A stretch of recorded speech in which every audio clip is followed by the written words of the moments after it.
through the next 2 rounds.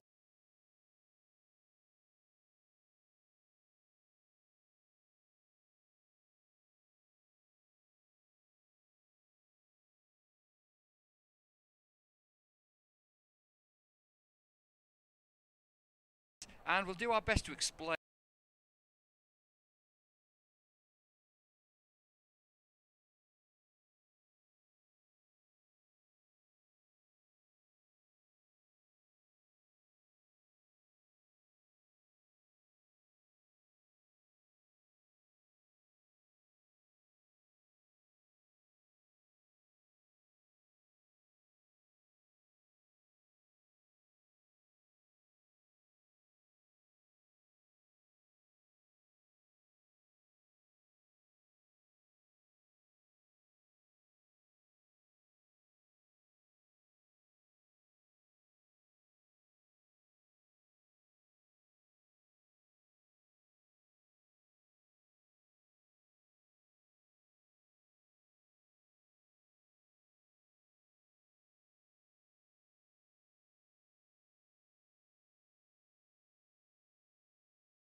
Looks a little bit photoshopped, doesn't it?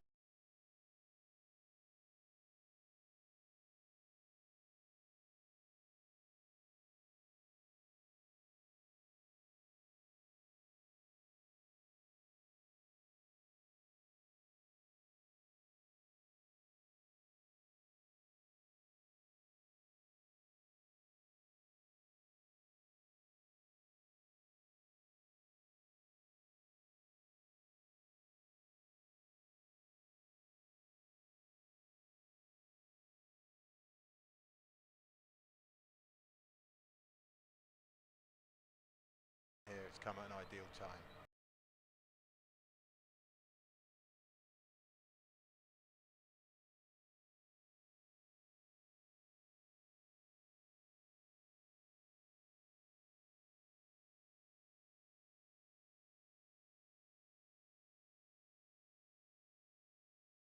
Canoeing Lake won here, didn't they? I'm not sure you.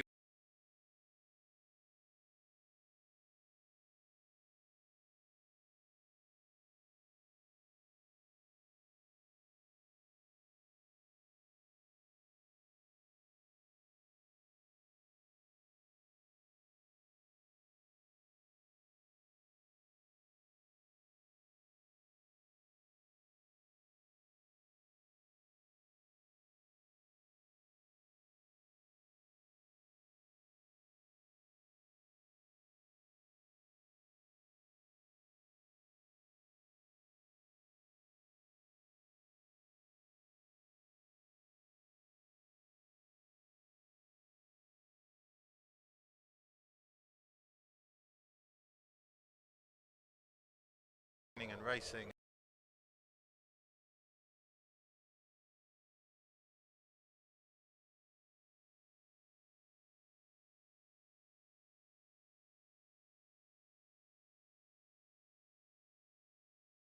Wouldn't have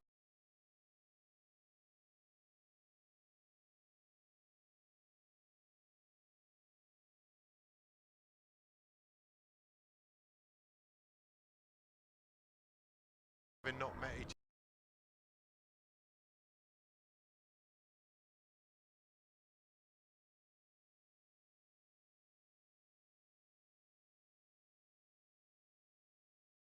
Just want to race, and they'll have really missed that. And I think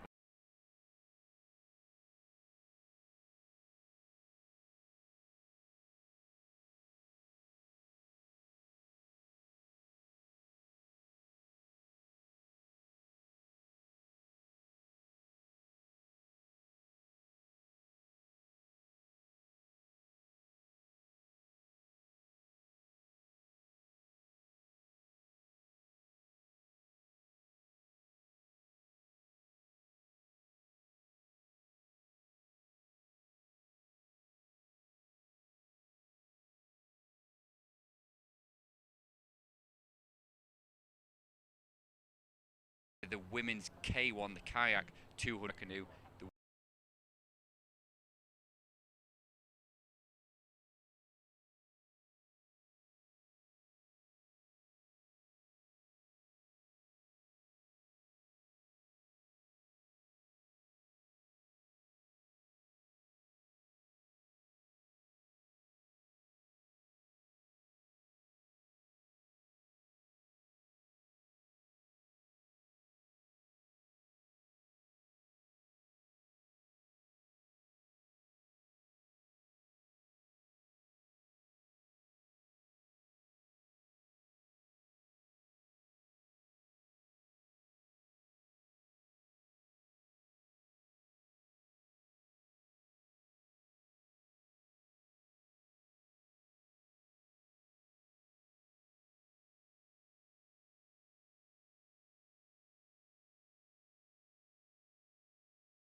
But races for Royal Leamington Spa, he'll be in lane 4. As you can see them preparing for the start.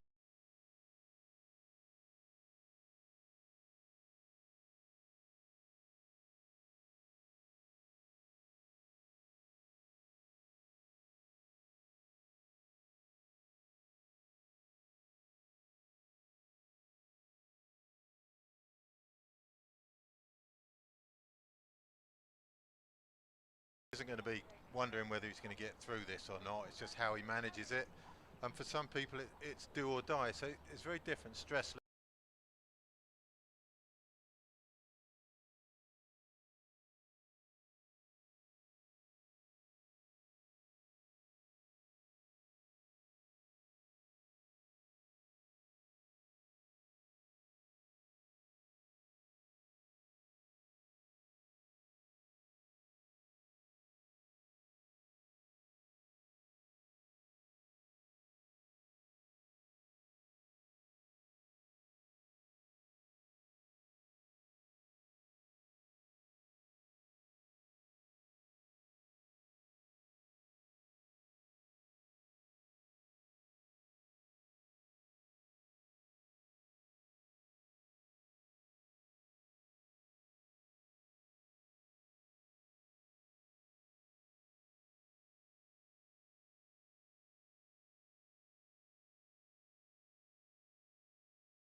It's a bit hazy on that one, but yeah, Magnus Gregory coming through now. Stuart Bristow going out the back a little bit there from these, but I think all these look like they might be safe on time.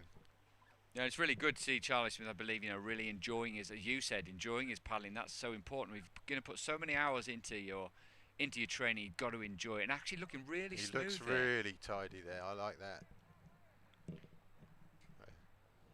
Over the line, and Luke Shaw seriously impressed on the far side. Yeah, maybe just through history you'd have had Magnus as second there, but Magnus has taken a bit of time, not away from the sport. He's still doing it, but he's taking it a bit easy while he's at university, and he's cruising through his university years, but he's got the quality to still come good on a day like this. Well, he has. He's Oxford University as well, so I'm sure he's got to work cut out at university, Magnus. But perhaps just keeping his powder dry. Little Andy Penholerick helping coach him as he does Tom Lusty as well. So a good partnership there. As you say, Luke Shaw, 21-year-old from Norwich there. Good result for him coming through the heat in second place. I'd say so, and that's what we're going to see. I think through the weekend is some of the youngsters who stepped up during the enforced break. Really, it's going to be good to see in the women's racing as well.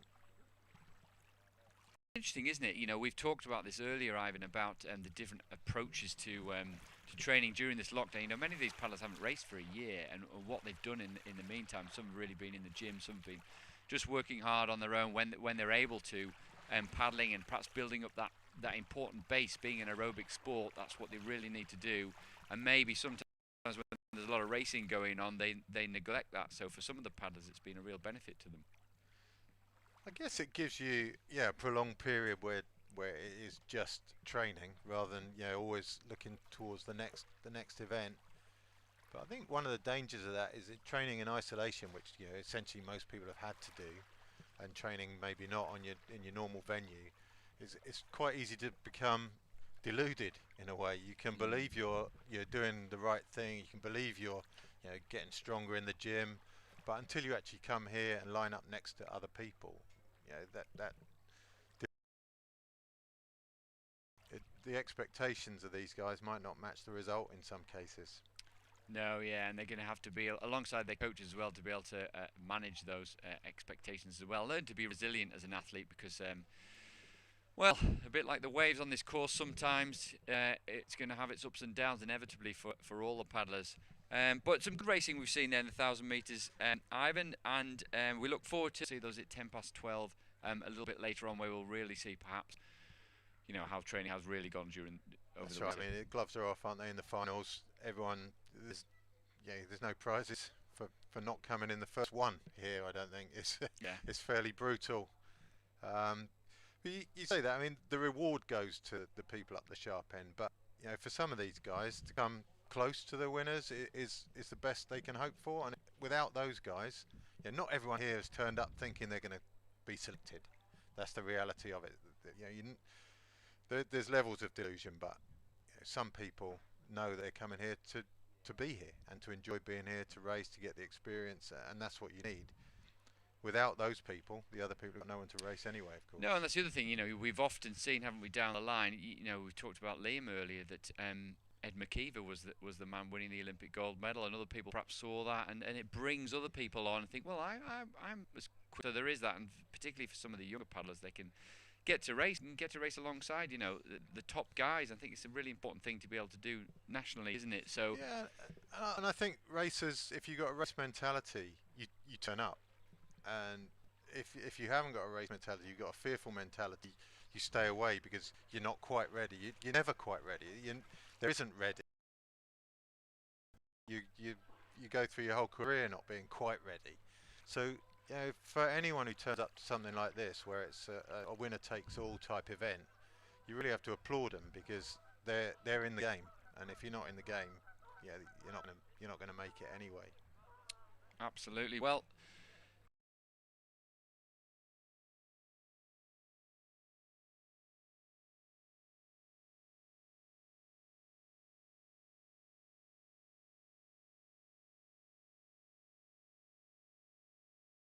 be able to do 200 metres. Ivan will be taking a little wander around the course, getting some sunshine, and then we'll have Hannah Brown with us hopefully in a little while, and Ivan will join us again after these next section of races.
Welcome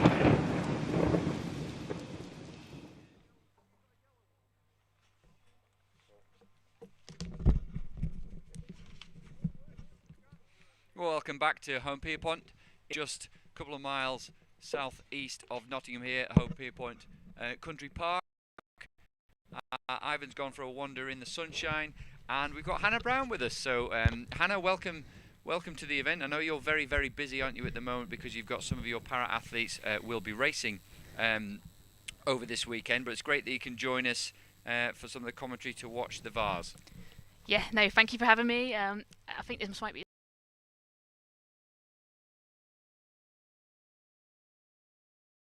good racing in really good conditions. Men VAR and the para women VAR, and this is a little bit more complex, isn't it? It's not just about going out there and winning a race. They have actually 3 races as part of their selection process. Yeah, we have for each of the categories 3 races throughout the day, but it's best of the 2 your best 2 results, so it's really important to race evenly but consistently throughout. Yeah, and actually they want the athletes to race all of the 3 races as hard as they can, don't they? Not just try and bank 2 and then take it easy on the 3rd one. So that's quite a lot of racing, isn't it? You know, if you're preparing yourself for one good 200-meter race, as we're going to see now, the change in distance, the shorter distance of 200-meter racing. You know, it's really hard, it's really intense, isn't it? But to be able to do that 3 times in one day it's quite a lot.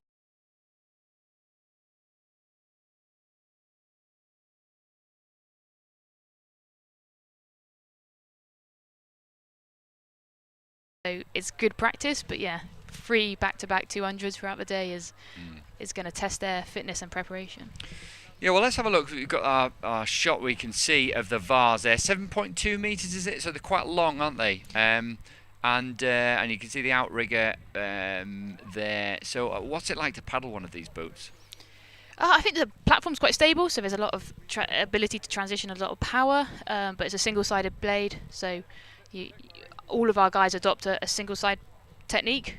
Some of the internationals do swap and change throughout, but we, as a squad, advise that you spend as much time on one side as possible to keep the boat powering forward. Yeah, it's interesting that, isn't it? We see that in the slalom, don't we? So some of these, some of the canoe paddlers in slalom will choose to switch the same side. These paddlers, we've got 3 of them, all paddling on the same side. We've got Stuart Wood, who apparently has been in great shape. So we'll see him in lane 4. He's closest to the screen. Next to him will be Jack Ayres. And Jack, really, really strong paddler, former Mr. England 2017. So he wanted me to get that on the stream. He's in the middle of the shot, and then we'll have Martin Tweedy, the very experienced Martin Tweedy, over in the far side. And we're talking about the VL3 event here, all in the VL3 event, but in actually some of the other events we'll see a mix.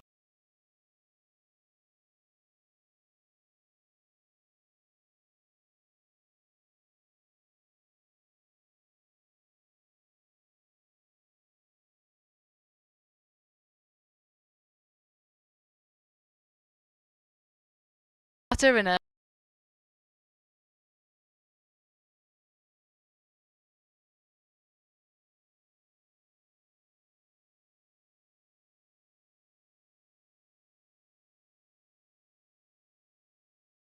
get better conditions than this. The paddlers now bringing the boat. We'll be able to see quite a good shot here of the yellow boots that they put the bow of their boat, the front of their boat in. We're only talking 49 seconds, I think, the course record that Stuart Wood actually holds. So less than 50 seconds, a short race. So the start is important. Start is vital here. The reaction from the bucket dropping from up to the acceleration, and it looks like we're settling in now. Oh, just wait, just to pause for the start. The paddles up, then driving that first stroke and take us through the first few strokes. Stu Wood is insane out the start here in lane 4. He's taken nearly half a boat length up on Jack, who's got another third of a boat length on Martin. You can see the really high rate of Stu, tapping it along, using that rotation through the hips, that leg drive all the way through his shoulder. This is often where Jack starts to come into his fruition. He's really strong in his back half, but Stu Wood clear almost clear water here. Yeah, and interesting, the boat running really smoothly with Stewart. You see Jack Ayres bobbing up and down. He's so much power he's got to put in that stroke, but running it smoothly, Stewart. But they're beginning to come back at him now as we approach the last 20 metres of the race. Yeah, this is where Jack's coming through. He's fighting every metre there. And we have just, I think, with Stu Wood there, but a fantastic finish from Jack, and also Martin coming through strong right at the end there. Well, great race there. Really great race for these athletes. As you know, they spend a lot of time with each other, they train with each other. You've got a really good group. I mean, you're a coach of Paracanoe now, Hannah, so you would know this really well. But they do have against each other in the same race, and they're hoping to secure their spot for Tokyo. But a good group of paddlers who learn from each other as well. Massively, and Stu and Jack are in the same training group, so they bounce off each other with the short and the longer efforts, each suiting subsequently each of them.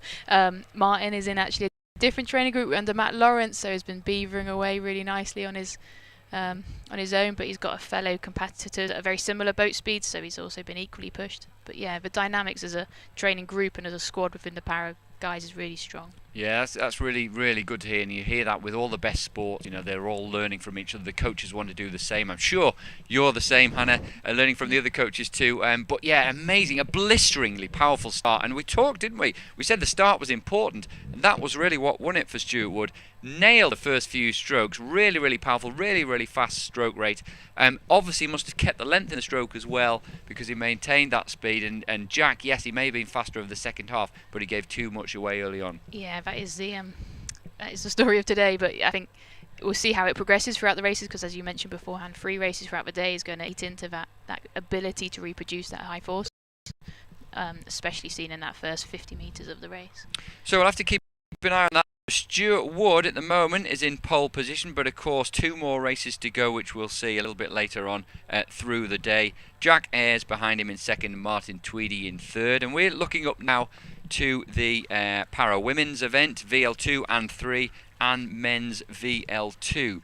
So the men's VL2 event, of course, is interesting because that's not yet being qualified for the Paralympics. So the country has to qualify a spot at the Paralympic Games. Although we've got an incredibly strong Paracanoe team, we haven't qualified that spot yet. So I'm guessing that's what we're looking for from Stuart Clark. Yeah, so this is a really interesting sort of part of a journey for Stu. He's been progressing in the sport, just missed out on the qualification quota last year. 2019. Obviously we missed last year, but he's looking to go to Szeged and cement that place. This is about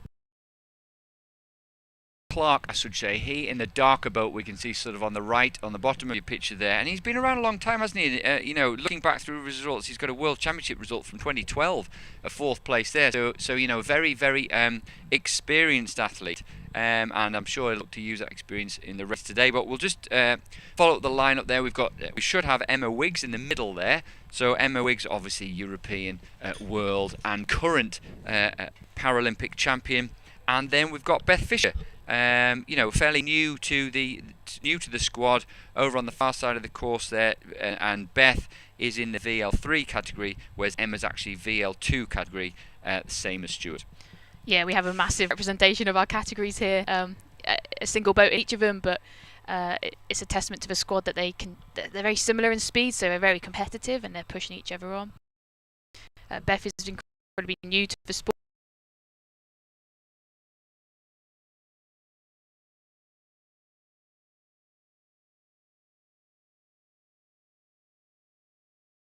Wealth of knowledge. Yeah, they do. I mean, really, really experienced and incredibly successful there. You can just see some of the times. That's from earlier on in the men's K1000 metre races there. These 200 metre races are the para guys are much, much shorter, less than a minute. And you can see them approaching the start there. And we'll look for them to get away again to that blisteringly quick start. Yeah, I think you'll see individuals. It's about how they can hold on to it and consolidate that back end. There we go. Now, centre of the picture there, Emma Wiggs. What hasn't Emma done in her career as a Paracanoe? She really is. She's a great ambassador for the sport as well, and also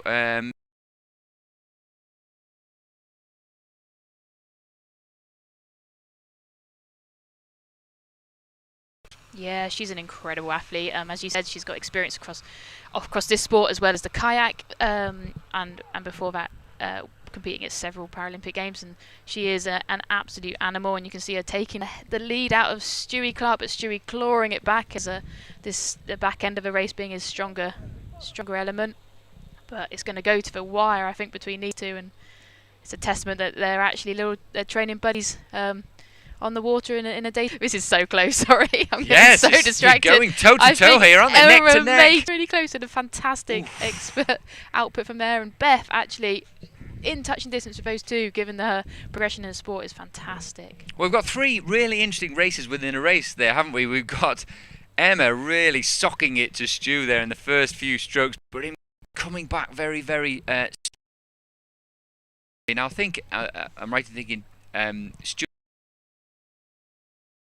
Emma won it from Stu, okay, but I think we might be divided there. We'll have to wait for the photo finish. We'll have to wait for the photo finish. You can see Emma's exhaustion at the end of that race, and interesting one with Emma really, because of course, you know, for Emma, she's in the VAR category, but she's also, of course, in the kayak category. She's got a great deal of racing to do, but in this race, she really is in contention to be picked for the Paralympics, you know, having been so dominant in this particular event. Yeah, we were waiting for the nominations to the Paralympic team, obviously in a couple of months' time, but she is putting herself in the prime position and the prime form of her life, I think. So. Yeah, and you know, it's not been easy the last few years with a really nasty wrist injury for Emma. Yeah, she did. Knocked her out in 2018, the winter of 2019, but she's come back.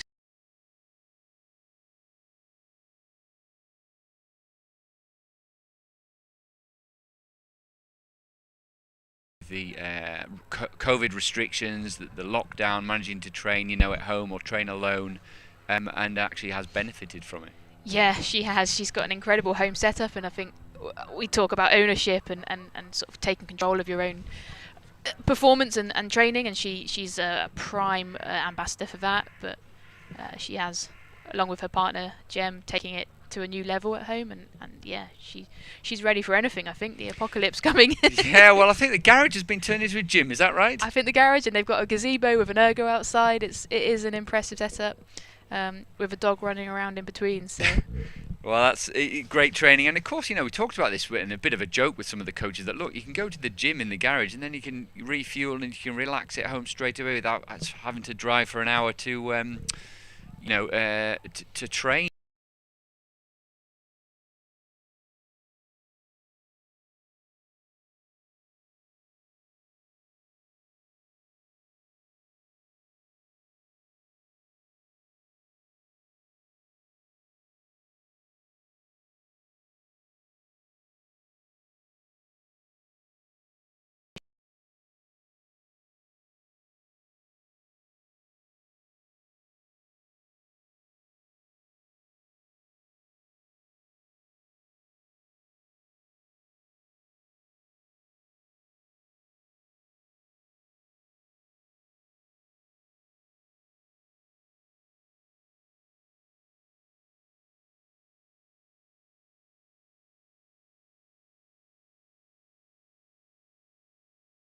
To deal with that, but she's come through that so strongly, and she's learned so much, and she's helping other people learn that they face and difficulties that they face, but to learn to come through those stronger. Yeah, I think not just them, but everyone in this squad has shown us a new lease of life with or after a life-changing event. And it's a testament to what they do and how they just get out of bed in the morning. I think that attitude is something that we can all learn from. But yeah, they as easily could be not the stepping stones, but tripping blocks, and it is a motto we could all take a little. Well, and I think we can all learn from that. And Emma does a lot of work in schools and with younger athletes and mentors athletes. And perhaps, you know, we should give a mention to Beth Fisher there, new to the program. Perhaps this is the first time she's raced, even, you know, given that last year really wasn't any racing, and coming through in third place there, not a million miles behind Stu and Emma. Yeah, she's progressed. She has raced the year before in the kayak category, and has done a fantastic job from with Julie down at Newark races, and actually they've come on leaps and bounds. I say the role model of Em and Stu in this category helped her learn the craft, as it is a different skill, much like the canoe races we've got coming up. They're similar physically to the kayak, but the technical demands of it is a different kettle of fish. Just looking actually at the time there, Stuart Wood's time, I think that's a 49.77 as a course record, so 48.61, over a second quicker. The training's obviously gone well for him, hasn't it? And just hoping, we may well get the opportunity to have an interview with some of these paddlers. So we'll bring those to you as soon as we're able to get them. We'll be showing a short promo in a minute or two's time, and then after that, we'll be looking towards, again, 200 metres, but this time it'll be the turn of the sprint canoeists. So we'll have the 200 metre canoe event for women, and that'll be followed by the 200 metre kayak event for women, which, Hannah, was your event when you were taking part in sprint. Yes, I did enjoy that event very much, and there are two highly contested selection races there with some individuals, so they'll be really exciting to watch. Yeah, really tasty races actually, and the K1 women 200 metres is really stacked.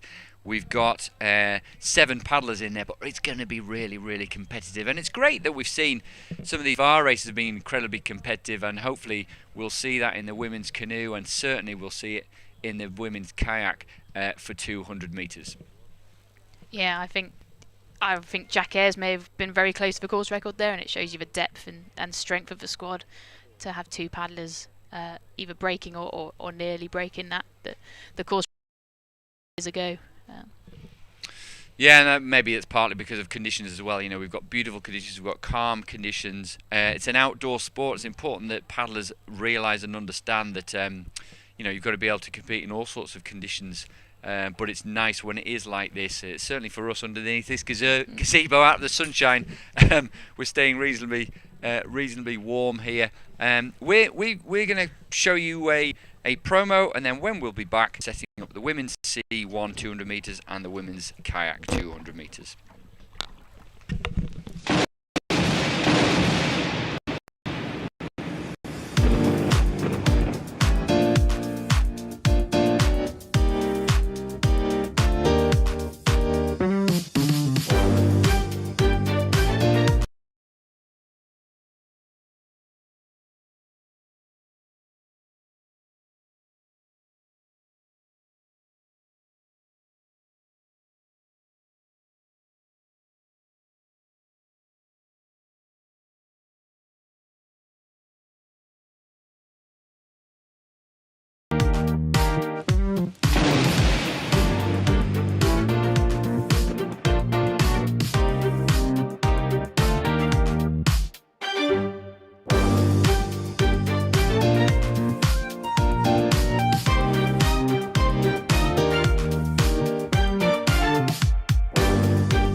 Well, welcome back. We are at Home Pierpoint here. We're making our way through the sprint and Paracanoe selection event. It's beautiful weather, the sun is shining, the drone is flying. We've had some great shots from the drone. We're looking forwards to the women's C1 200 metre event. You're watching our first attempt at a live stream here, set up by the Sprint Racing Committee and British Canoeing. You've got Mally Johnson here and Hannah Brown, and we've been taking you through the VAR events, but we're looking forward, Hannah, to the women's C1 event, where we should see the paddles lining up fairly shortly. You can just see them in the distance there as one of the VARs goes past on a warm down following a race. And we talked about flat and calm conditions, particularly important for the canoe paddlers here. Yeah, they're sort of restricted to paddling on one side. Their stronger side, their side of choice, but crosswinds and turbulent conditions can make that quite tricky at times, and potentially unfair if you're a lefty versus a righty. But these conditions, you could not ask for any more. I'm just going to point out the water is incredibly cold, so at this time of year we've just clocked 10 degrees, and actually when we're seeing some super fast times, that's a massive test of paddling, because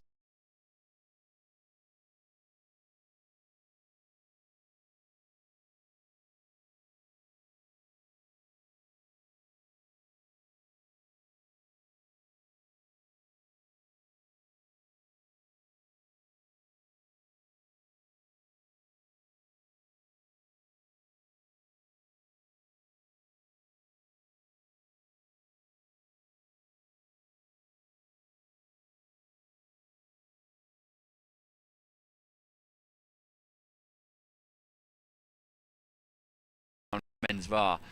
Really impressive, and we'll have to see how the women get on in their C1 event here. We've got 5 paddlers here racing. We'll have Anna Palmer in lane 2. That's to your right of your screen. Isabel Evans. So Anna Palmer, sorry, from Reading. A good marathon paddler, having some previous results at Marathon World Cups over the longer distance. This is quite a change for her. Will be in lane 3. She's from Lincoln.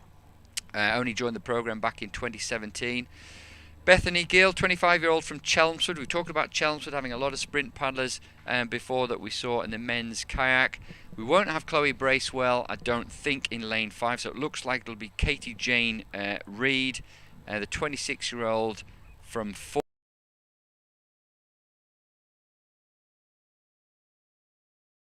over the far side, I think, in the red boat in lane 7. So some of these paddlers, like Afton, will be taking part in the C2 event over 500 metres, so the two-person event over 500, but this the shorter distance of the 200. And so what will the paddlers be thinking now as they approach the last couple of minutes before the start? They want to feel as comfortable and as ready as possible. Again, we're on a 200 metre discipline, so the start is everything. I think you'll see some incredible reactions out of a bucket. The canoe is very much about securing your body weight onto the first couple of strokes and using that momentum. It is a hotly contested category. Again, they're going for selection to go and represent at the second round qualification for the Olympic Games. We probably have a favourite or a representative within Katie, who's been our strongest paddler in years to come, but don't underwrite Isabel Evans. She's made a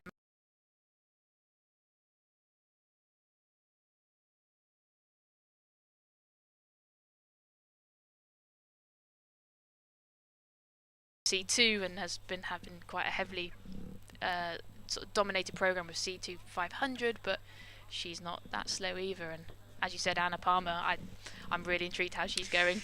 Yeah, really interesting this. And we'll watch the start here, won't we? And if we can get, and it's not easy, if we get a look at these boats, they are very, very narrow. So you can see the drone just lining them up. They've got to get the weight onto that front stroke. And we'll see from the start, it looks like, who apparently is in being great form, Katie Reid there, got away to the best of the starts. Yeah, she's leapt out the bucket there. She got about half a boat length at least on the rest of the field.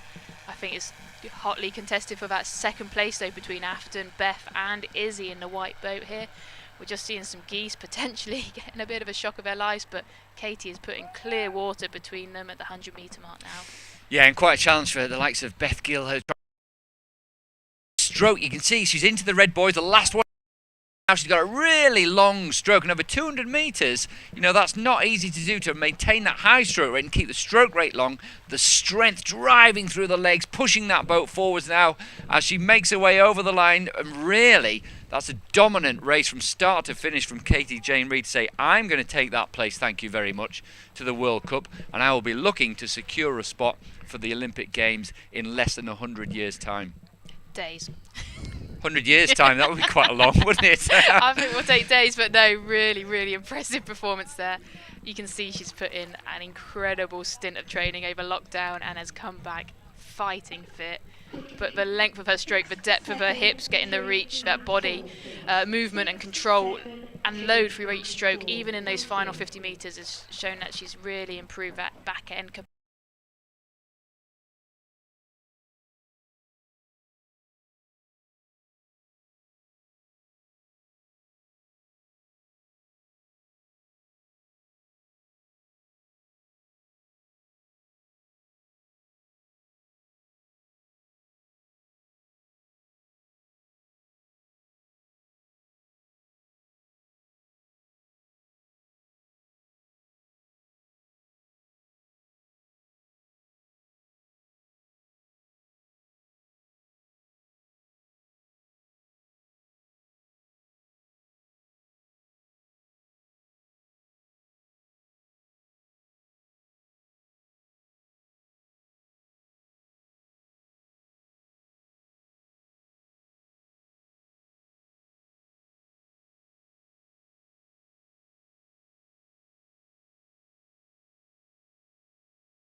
We'll see a moment ago how narrow that.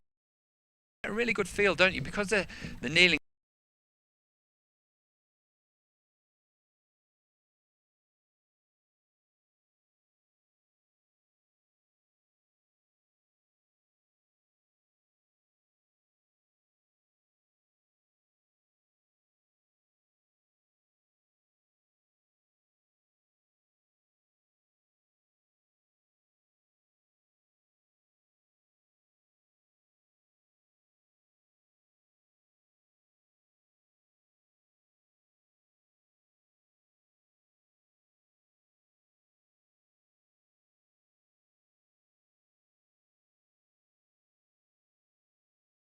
And lunge forward. It's not the comfiest position, and I come from a kayaking bias, but to do that repeatedly on an unstable platform is incredible. And yeah, it is. They're starting to look like a masters of their sport, which is Yeah.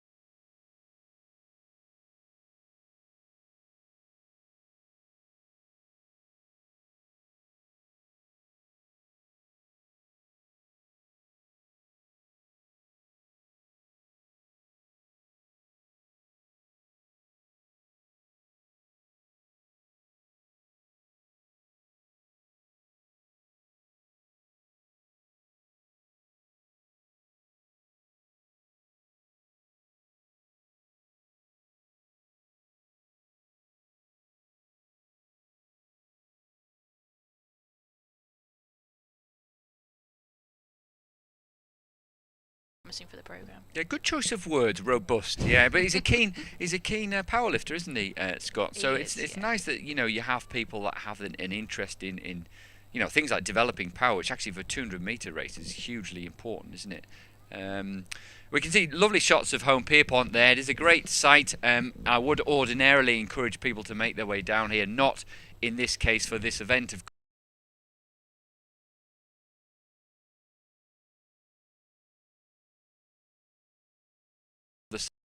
There's a ropes course. There's a sort of It's a Segway course if anyone's into that now. Segway. There's the sort of wipeout course on the little lake they've got over the other side. There's great venue for racing.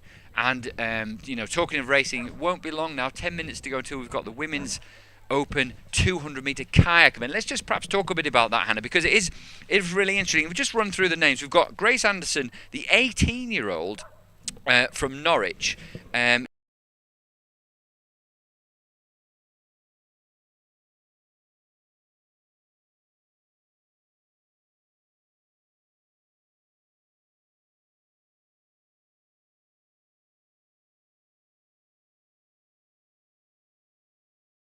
Anchor Valley, she will be in lane 5, also from the K4. We've got Emma Russell in lane 6. Lucy Lee Smith will be in lane 7.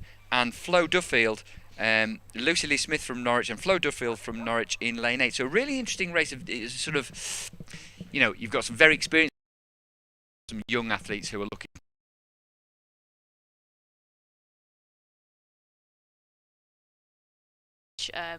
I've worked a bit with Flo.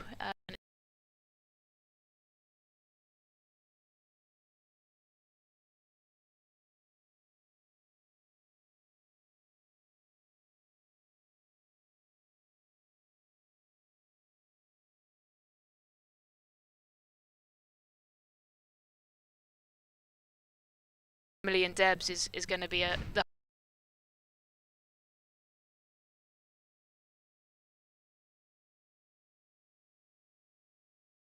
but both for every. I made some good progress, haven't they? I saw Emily just yesterday. She's working now with Eric Farrell, and Eric Farrell based down in Dorney Lake, and Emily's spent a lot of time up here, but she's based down there at the moment, and she's training with Liam Heath, of course, our Olympic champion, and Dan Atkins. So a good little group that she's got there. Really healthy group. The experience of Liam, obviously showing his testament with working with Dan for his last year as a junior. Rewarded him with a couple of gold medals, evidently, and actually with Emily bouncing off that experience and that keenness and energy from Dan, I think it's a very healthy dynamic, and I think she's in the form of her life without putting I don't think she's listening right now. She should be in the zone, so that'd be good. But I would never underwrite Lucy Lee Smith. She was a finalist in this event under 23s back in 2019. Deborah herself is an incredibly speedy, powerful athlete. It will be really exciting. Yeah, and Debs and Emily will know each other well, having come 13th, I should say, the World Championships, which was the Olympic qualification event back in 2019, and massively hotly contested, as you know very well. So they'll know each other's style, they'll know how each other races. But I guess they've got to put that out of their mind and just focus on the thing that they control, which is their own race. Yeah, and I think it's 2 years ago now, and dedicated our hearts and souls to that boat, but we would have learnt a lot training together as a group and putting ourselves on that start line. But everything for these two is about experience, and sitting on the most competitive start line they will have ever done is only going to make them stronger as athletes moving forward, and they'll use that experience to their testament now, and wherever this selection event takes them throughout the year, it will only help them. So let's say one of them wins this, the other one doesn't win. What's for them? If you come second place in this race, how are you going to manage the rest of your season? I think in a normal season there would be 2 boat category classifications going to a World Cup event, and obviously I think with COVID restrictions we're just selecting a single athlete. It's not the end of the world for these athletes, that although we have a range of ages, there's still many years left in all of them, and I think you can see on the international scene there are females performing into their late 30s, so everything's just an experience. But we do also have the 500 metre events coming up tomorrow with the K1 and K2, with Debs racing in both of those events, Kate doubling up with Rebby Simon, and Emily also just competing in the K1. So it's not the end of the world. I think, they've trained and they've got their hearts set on that title, but it will be really exciting.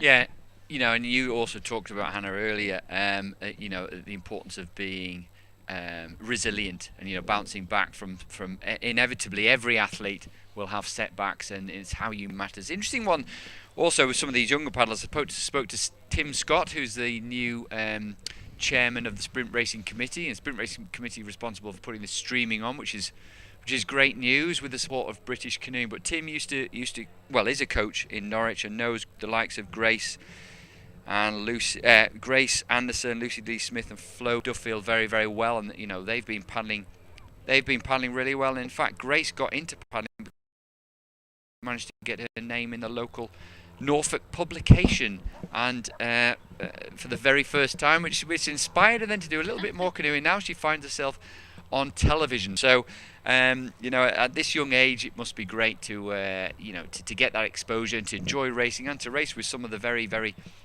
top paddlers out there. So, perhaps again, like we've said earlier, we've got races within races. For some, it's just getting that experience, that top level experience of racing against the very best. For the others, they're putting themselves under pressure. They want to take that spot. They want to go to the World Cup and give themselves the best possible chance of securing a place for their country at the Olympic Games. Yeah, I think, don't forget that this year is this year. Like the Tokyo Games has been postponed, but we are in a new Olympic cycle leading into Paris, and for all of these athletes it will be about putting down a performance that they can build on for the next 3 years and take themselves further and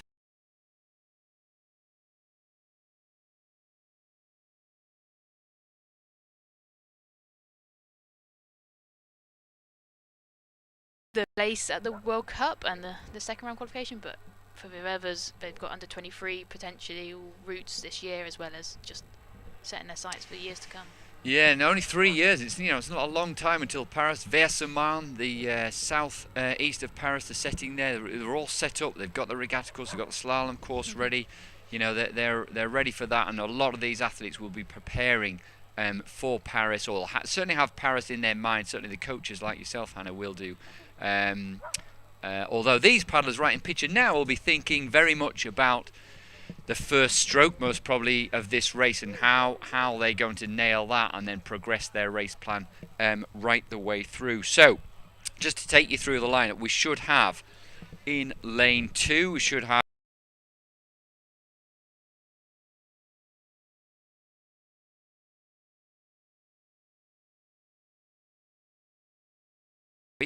and Father James Clark, very good paddler himself, a great K4 paddler, James Clark.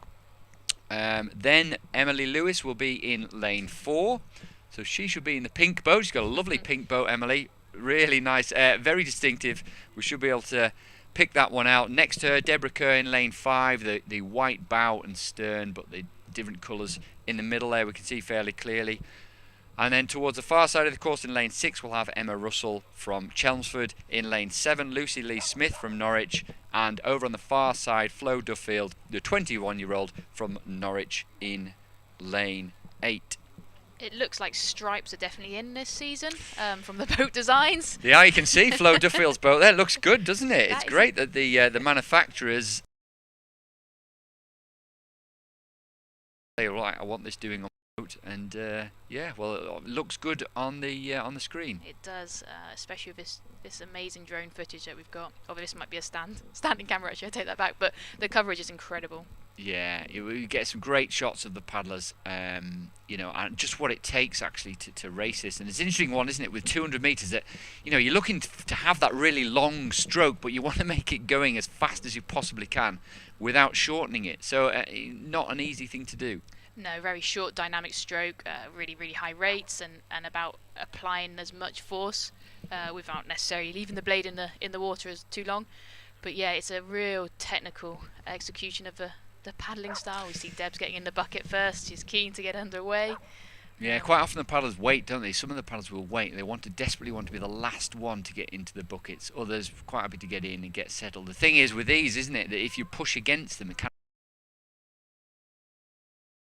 but not be forcing against it, because you want all your momentum going forwards. Yeah, and sometimes in these beautiful conditions, it's an element of stillness that really make you feel ready or nervous. We see we're under starters orders now. Paddles up, and there you could see Emily and Deborah stroke for stroke. And you can see the boat's really level at the moment, moving very, very smoothly. Looks like perhaps Emily's just got the edge of the minute, but Debbie will be looking to get on terms with her strength and see if she can just nudge ahead of Emily, but it's incredibly close at the moment. Boy, I wouldn't want to call it right now. Really equal on their stroke rates. I think Debs might just have the edge on her, and you can see the length, the hip drive, the movement across her legs, and the dynamic stroke. Come on, girls, this is so close. They're going to take it to the line. Debs has got that half a boat length.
this racing season, and you can just see that she's ingrained that really, really nicely and really strongly. But wow, what a result, and what a final 100 to stretch out that half a boat length. Yeah, you know, in a competitive race, because as you know from the K4, you know, Emily is a really, really top quality paddler and really pushed Debs, but perhaps she needed that to then show what she could actually deliver, and she really did deliver a fantastic race.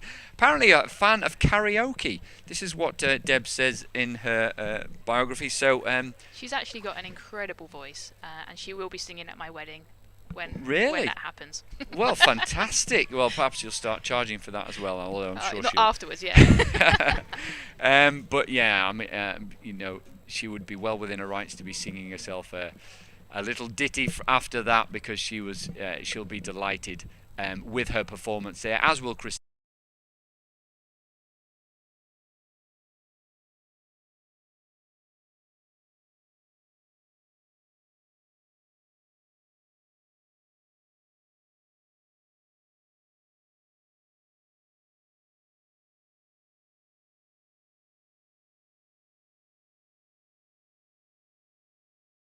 World-class athlete all the way to the line.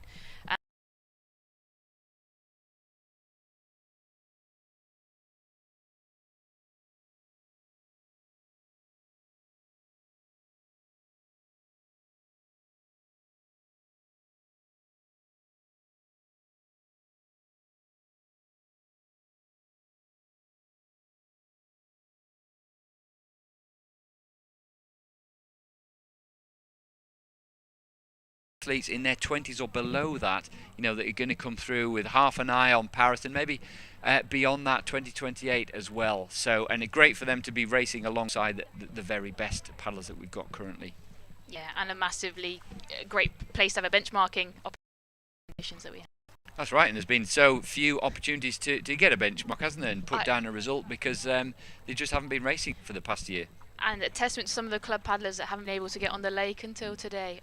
I know river and canal paddling is great, but it's not quite the same as being able to sit on a still body of water. So it's another opportunity to take some learnings into the year and maximise any opportunity you get, which, given what we've had these past 18 months, has been really, really tricky. Yeah, so it's all about learning. The coaches will be learning from this, the sports analysts, the paddlers themselves, how it felt to put themselves under pressure. I know a lot of the paddlers have tried to, but there's nothing quite like actually being in a race itself, is there? And days like this don't often happen at Nottingham, so to simulate this, is incredibly hard. Well, yeah, that's right. You know, in conditions like this, and we've seen the times tumbling, the course records going. You can see Katie Reid's time for the 200 metres on the scoreboard, under 50 seconds for 200 metres C1, which is a quick time as well. So yeah, some really great. So great to see. We've seen some fabulous racing in the men's VAR in this streaming session. Stuart Wood really quick, looked like he broke the course record. You know, we've seen Emma Wiggs and Stewie Clark duking it out against each other in the VARs. We've had Katie Reid really showing what form she's in the women's C1, and then a really hotly contested race there, and Debbie Kerr taking the women's 200. We will be leaving you in a little while. We've got a few promo videos to show you, so stay on the stream to catch up with a few of those. Then we'll be looking towards the men's kayak final for the 1,000 metres and the men's canoe final 1,000 metre race.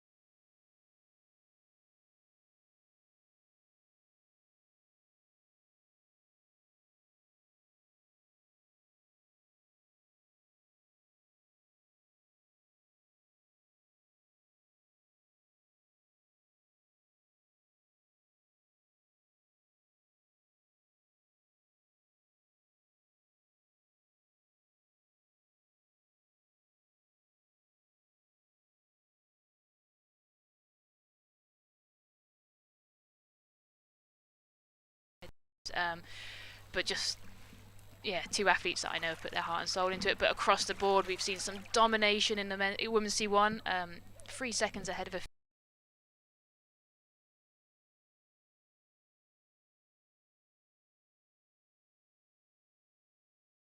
but Jack hot on his heels across the line, and then Emma showing her dominance within the VL2, but within that race, Stu again showing where he is at the moment, looking to progress race by race, and Beth new to the category, but very excited with the men's 1,000 coming up, and I'm very keen to see how my athlete Arthur Leach in the C1 1,000 meters is going to go in the boat. So watch out for that, and yeah, very exciting to see how everything progresses. Great. So we've had the wonderful sunshine. We've got a lime green boat to look forward to. We'll look forward to that, Hannah, and all the very best to Arthur in the men's.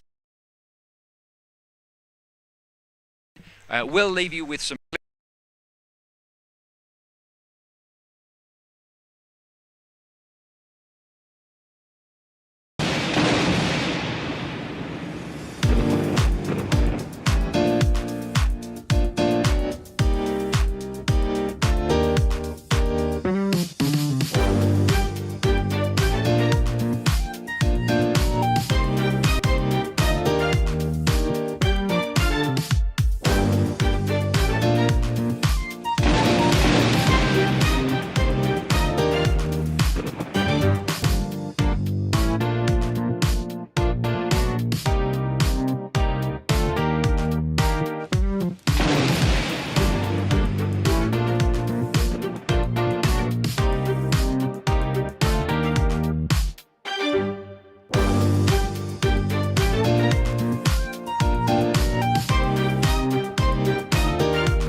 Of water than the other boats. You must always just look at the space in front of you.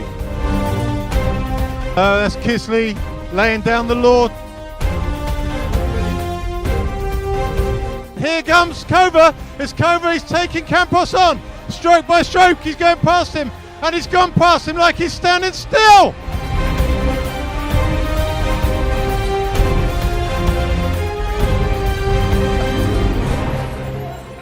What a race! What a race!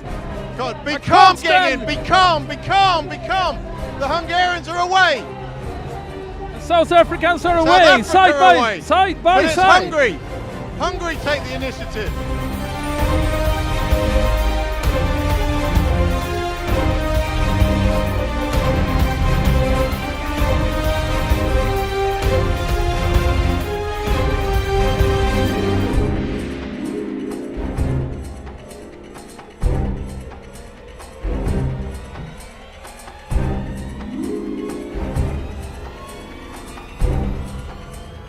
Oh my word! Wow! Oh What my a race! word! What a I race! cannot believe that! Oh. That's just a mass of quality.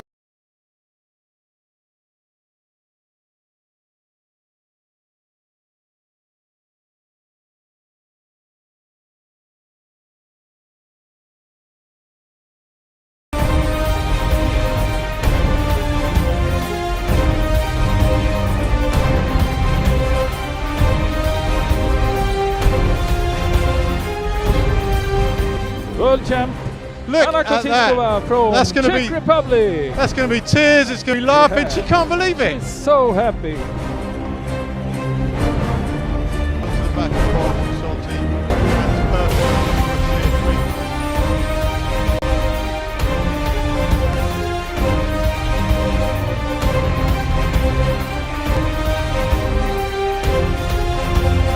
Egan is going to get squeezed out there, dangerously close to the edge.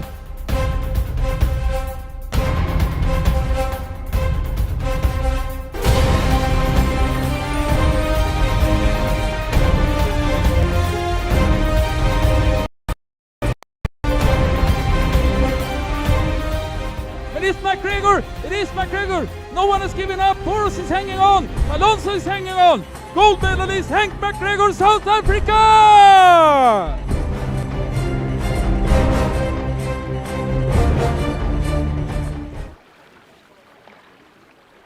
Right, Deborah, I'm here. Just wanted to capture a couple of your photographic.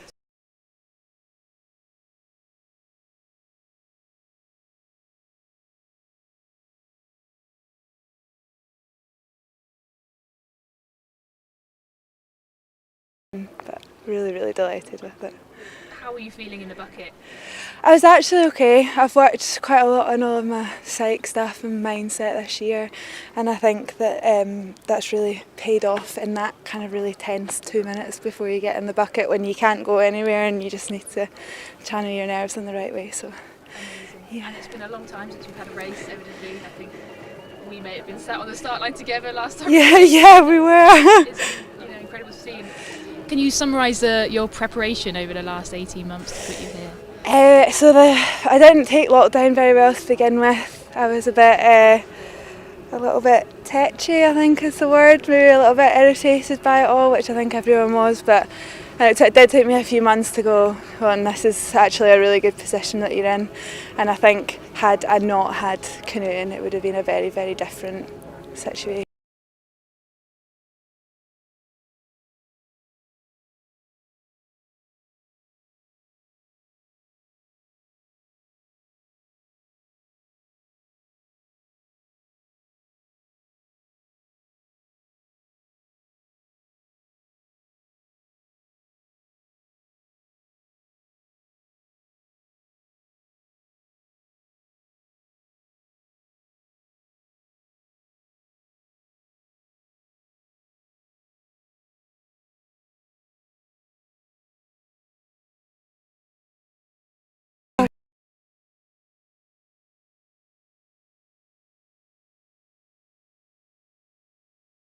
Give us a little bit of a brief there. So K1 500 tomorrow, so hoping to get out the same as I did on that 200 and yeah, just see how far up the field I can finish, and then the K2 with Rebby Simon tomorrow as well. We've been in it a good few times on a couple of time trials, so I was in a real race situation. Nice, exciting day tomorrow then. Yeah. Fingers big crossed day. for conditions like this. Yeah. Awesome, thanks for that. Thanks, Anna.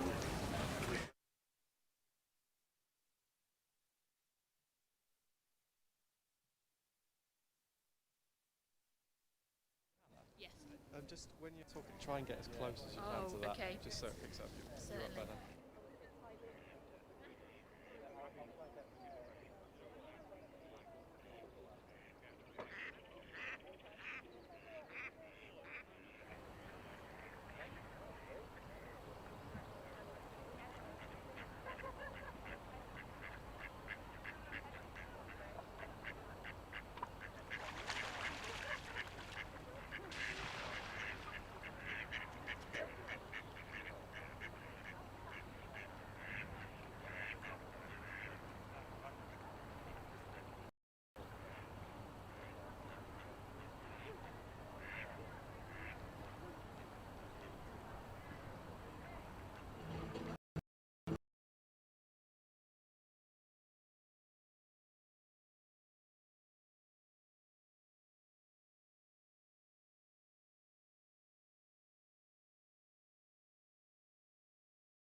He's taking Campos on, stroke by stroke, he's going past him, and he's gone past him like he's standing still.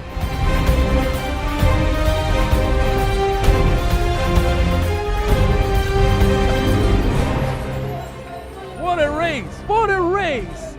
God, be calm, getting in, be calm, be calm, be calm. The Hungarians are away. South Africans are South away, Africa side are by away. side by But it's side. Hungary. Hungary take the initiative.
There's no race like this. Crazy many people.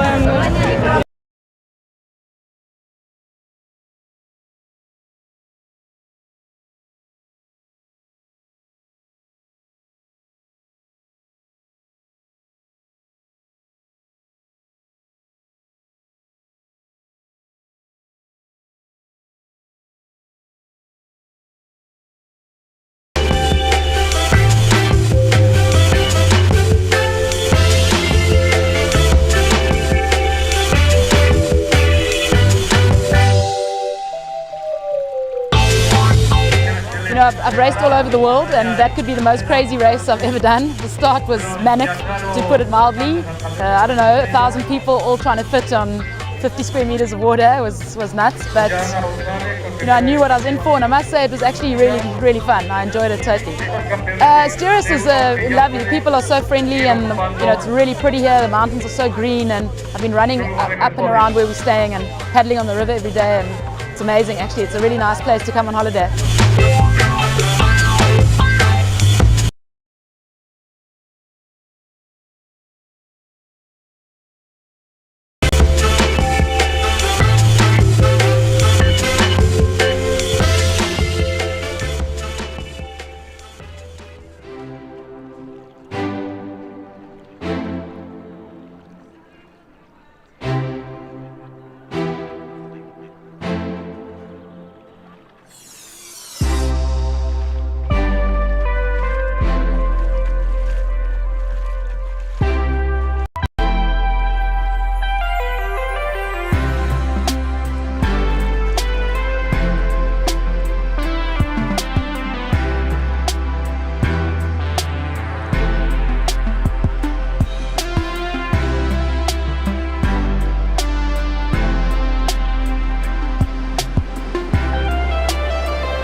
pa Nejc Žnidarčič.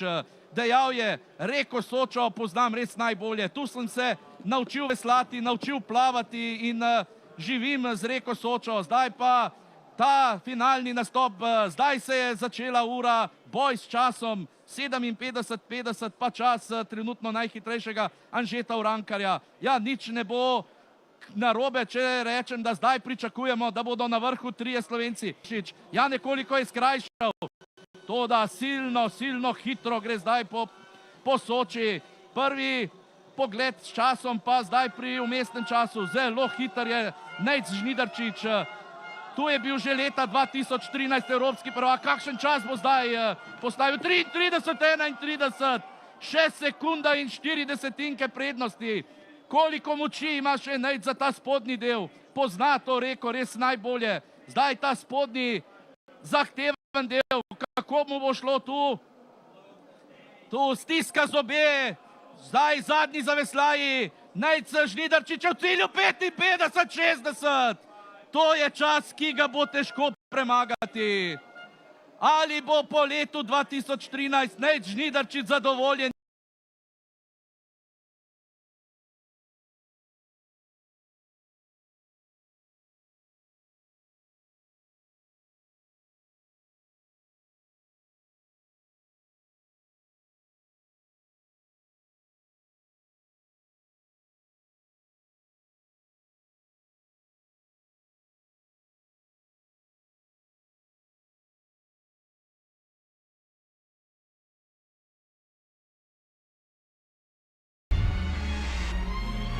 Paracanoe emerged in 2009 through an initiative by the International Canoe Federation to allow people with an impairment to participate in the sport.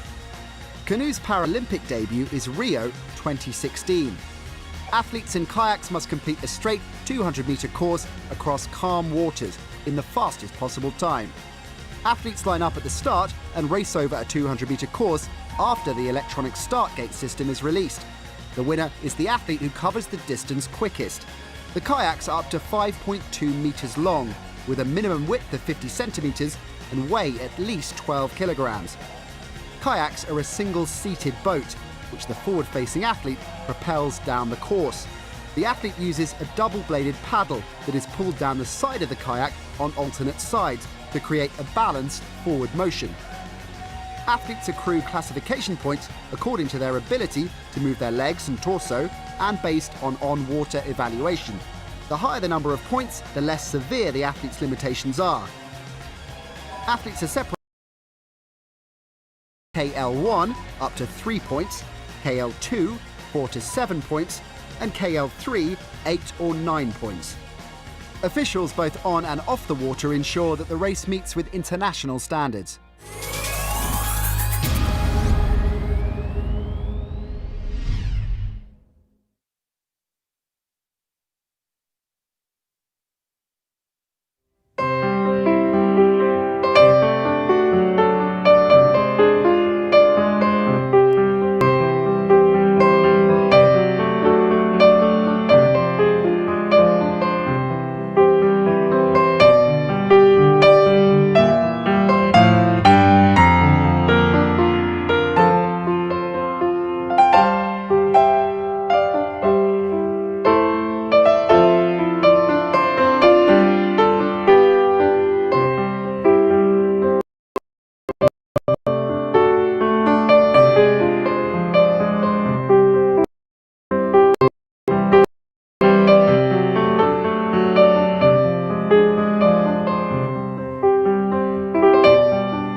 Welcome back to Home Pierpont in Nottingham. We're underway with the Paracanoe and Senior Sprint Selection event. We've had some fantastic racing this morning. The heat of the men will be with you shortly in around about 5 minutes. We saw the first races in the men's VL3, the women's VL3, VL2 and the men's VL2 Paracanoe events, and we've seen the finals in the women's canoe 200 metres and women's kayak 200 metres. In this session you'll join myself, Mally Johnson, and Ivan Lawler, former world champion and Olympian, and we'll be taking you through the men's K1 1000 metre final coming up very shortly, followed by the men's C1 1000 metre final before switching to the second race in the VAR category of the Paracanoe. So Ivan, a really tasty event to look forward to, which will be underway in a couple of minutes' time. Yep, we got 9 of the 11 starters left in the competition, and all the big guns, as is standard, get drawn in the middle of the lake. So from the middle out, it goes Tom Smith, Dan Johnson, Luke Shaw, Philip Miles, Magnus Gregory, Stuart Bristow, Alex McIntyre and Kieran Killy, pretty much in that order, and that's not necessarily based on time. I think that's positions from the heats, puts you in the lanes in the final. But the big guns certainly in the middle, super impressive this morning. You know, for me, I didn't expect so much from Luke Shaw, simply because he hasn't got the history that some of the other guys have got, but he really came good and was super impressive. Tom Lusty was quality anyway, and Charlie Smith, I think, also shone out. He looked really smooth in his heat. So there they all are up at the start. Yeah, so we should have Alex McIntyre in lane 1 over on the right hand side of your pitch. I think just circling round before he makes his way into the start boot there. We've got in lane 2 Marcus Gregory. In lane 3 we'll see Luke Shaw, who you've just mentioned, had a great race early this morning. Charlie Smith in lane 4. In the centre, Tom Lusty, most probably be wearing his cap that he wears to keep the sunshine off his eyes there. Lane 6 we've got Dan Johnson. Lane 7 Philip Miles. Lane 8 Stu Bristow, and over in lane 9 on the far side of the course, the left hand side of your picture, we'll have Kieran Killy. Just approaching the start, last few sort of nervous moments before the start, Ivan, and I guess just trying to clear their mind and focus on trying to execute their race plan as best they can. Yeah, I mean, there's no escape from nerves, and I think if ever you turned up at a start line without them, you'd probably think there's something wrong. But people handle nerves in different ways, and for some people the nerves are more positive than others, so it's keeping a lid on that. It was interesting. I got to catch up with Tom Lusty in between and talk to him about it, and he said it's really different experience for him turning up knowing that he says he knows that he's going to win this and knows that he has to win this, and basically he said, you know, ultimately this is the selection to go and race at the final qualifications, where you've got to come second in the world of the people who left to qualify. And he said, yeah, if you're thinking of doing that, then you really ought to be coming here and winning. You can't be messing about. So he seems in a really progressive frame of mind. He's already looking forward and knows the job that's got to be done. But yeah, I think there's some great young talent in this race, and that's the real positive for the sport going on for the next 10 years from here. Yeah, I mean, our athletes are competing in the selection event. We're unable to invite anyone who wants to take part in this. So they're all, you know, competitive paddlers. But as you say, many of them are looking forwards perhaps to the future. You know, if we're talking about Olympics, we'll be talking about Paris and beyond that perhaps. So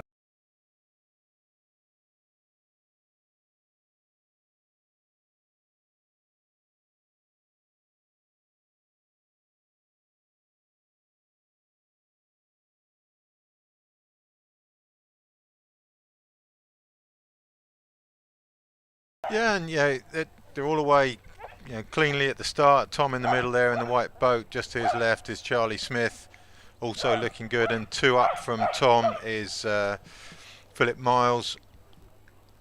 Yeah, Philip in his heat, I was expecting more from him, but we talked about the heats earlier. They're different things for different people, so he could well have been holding back. So it'll be interesting. There's 4 of them away at the moment, ahead of the rest of the field. Magnus Gregory in 2 there. He's got quality, but whether he's doing enough training at the moment, yeah, if you ask him, I think he'd say he isn't. So. Yeah, so perhaps something for the future for him, but you can see, yeah, the race all over that sort of the centre of the course there, a good of the 3 or 4 boats all in contention there. Tom Lusty, you can see the white boat. There he's leading at the minute. It's a great shot you can see there. That long stroke that he's got. He's keeping his rhythm nice and smooth, but movement on the boat. Look at that lake. Absolutely perfect conditions to be racing in today. And Charlie Smith, we said, had a good heat earlier. I'm liking well. Charlie Smith there. Yeah, he's looking very well organised, very relaxed. Not that Tom's not looking relaxed, but Charlie's made a step up here, most definitely.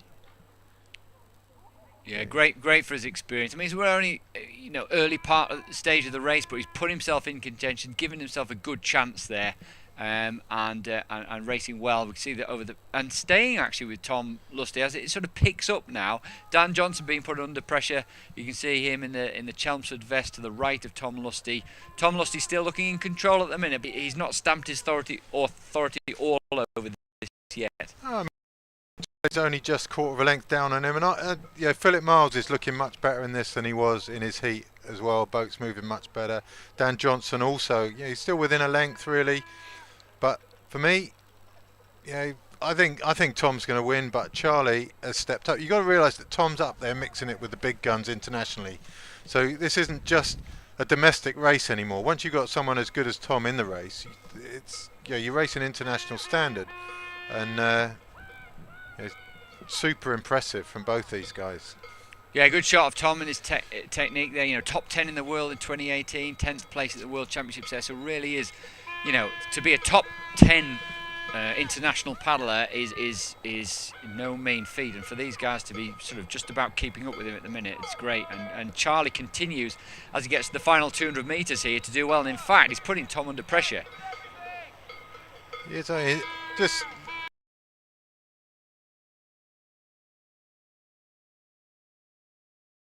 Tom's just stepping it up a little bit now. Charlie just 1 length down on him. It's going to be, that's what I mean. It's not all about the win. Charlie's going to be happy with this, whatever. Now this is a good race, and it's really signalled him moving up the ranks.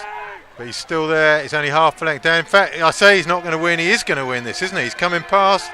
He's coming past very well. Yeah, there's me. Well, what do I know, eh? Brilliant. This is amazing. I'm loving this. Go on, Charlie. Go on, Tom. It's brilliant to see when people step up like this.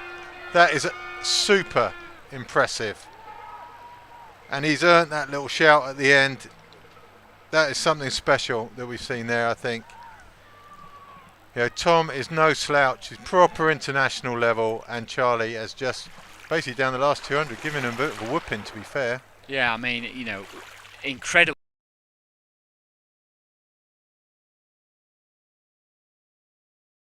Yes, it was his for the taking, but it'd have to be, he'd have to really perform. And Charlie, and also the way he raced that, he was thereabouts the whole way. We thought perhaps he was beginning to drop back, but he timed it absolutely spot on. I think, one of the things, keeping your composure there when you're half a length down, knowing that you've still got whatever you've got, to use later on, and I don't know, super mature performance from a young athlete. It's not that he's inexperienced. We talked earlier. He's had medals at World Championship level in K2000. He's been there and thereabouts for a long time. But I don't know. I find that really exciting. Yeah, I'm really excited by that. This is what the racing's all about, isn't it? This is what makes it fascinating. Great result for him. He's been a good marathon paddler in the past. He's been our top under 23 paddler. Now he's taken that really important selection event. It bodes very, very well for the future for him. But we're going to cast our eyes back to the start of the 1,000 metres again, because we have the C1 men 1,000 metre event. We've got Jonathan Jones, 25-year-old from Fladbury, such a well-known club in canoe racing. He's in lane 4.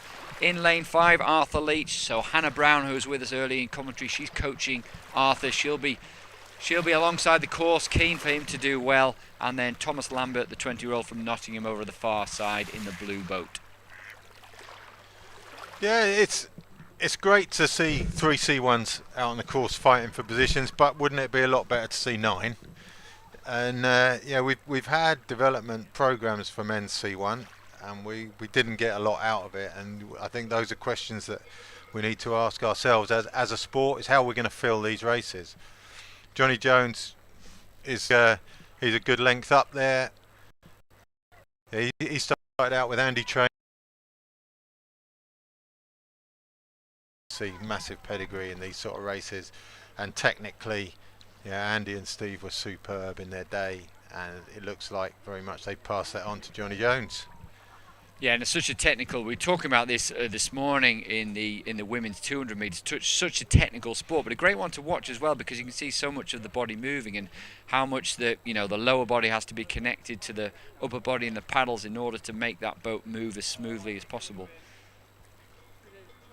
And he's building up quite a big lead at the moment, Johnny Jones, from the others. It's a decent lead there. Arthur Leach, yeah, he's been at it for a while, and he's coached by Gabor at Richmond for quite a long time. Had a really good race a couple of years ago at the Marathon World Championships in Portugal. After an early incident, he went round and he looks like he's back in the mix.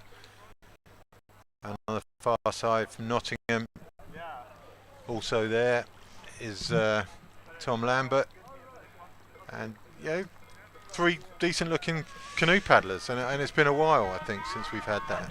Yeah, it's good to see, isn't it, competitively, that these are all pushing themselves, hopefully onto better things that they want to, they'd really like to be able to compete internationally this season.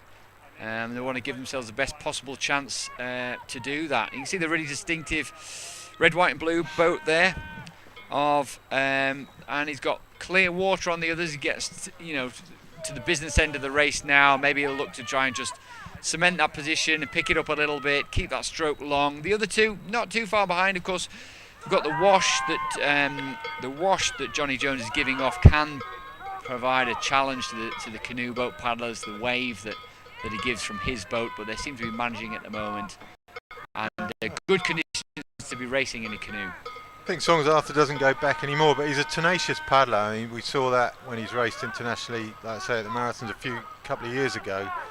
He was in all sorts of trouble there after an early swim and came back, and he's not one for giving up, that's for sure. And I don't think from there he's going to fall back over Johnny Jones's wash, but it's Johnny Jones all the way, isn't it? They've only got about 100 metres to go now, and he's well clear. You can see legs driving the hip, all that pressure down on the blade at the front, and Andy Train taught him well. Yeah, and such a technical sport, isn't it, C1? Just pushing his bow over the line there, no real need for that for him, so really good result.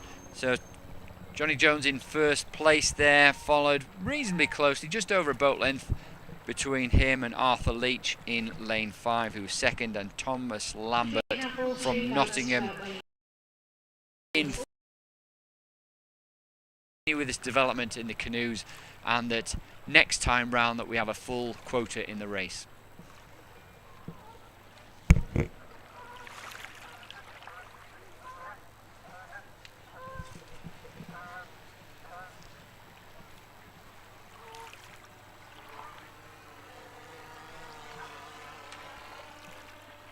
So that's the men's kayak 1,000 metres completed.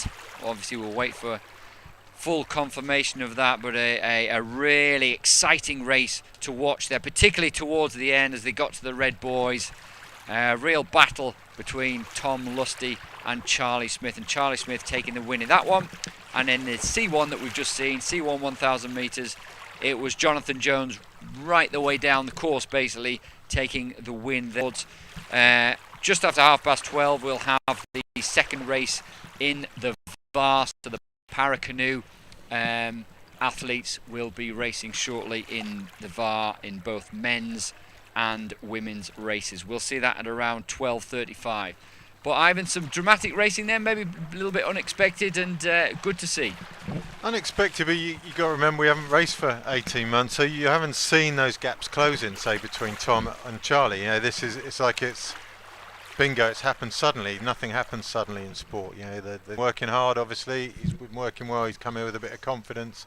He looks super smooth in his heat, and I think that'll be a surprise to Tom. obviously, probably an unwelcome surprise, but that is how racing works. And Tom is super resilient, and I'm sure they'll go on to the internationals this year. And we're really excited. I'm really excited about seeing Charlie race some of the big guns after that, because if Tom's close to them, Charlie's close to them, and he's young, proper young, and brilliant. I genuinely excited for him, genuinely pleased for him. And they're decent times. It's a little bit of a headwind out here. The water's not warm like it is when people get the really good times. So Charlie Smith, Tom Lusty, Dan Johnson, Luke Shaw, who was good in the heat, and then again there in the final, he's made a real step up. Philip Miles in 5th, Stuart Bristow 6th, Magnus Gregory in 7th, and there's more to come from him when he gets back to full-time training. Alex McIntyre and Kieran Killy, done themselves no shame there at all, and they were in the race. They've turned up and they've done it, and kudos to them for that. Well done. Some really, really exciting racing, and hopefully men's kayak 1,000 metre paddling is in good shape at the minute. It's competitive. They've got strength in depth as well as the real top end qualities. That's great to see. Well, we've got a few promos to show you, but we'll be back very shortly in around 10 minutes time with the Paracanoe events. We'll see you then.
Over the far side of the lake with the bikes, quite a few of you.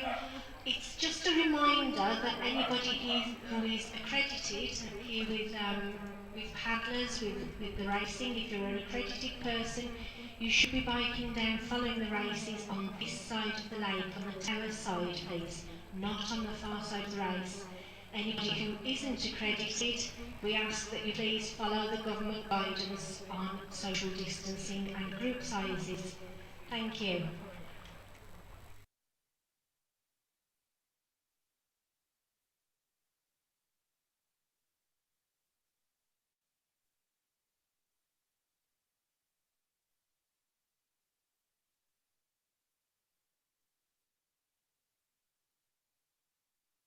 Yeah.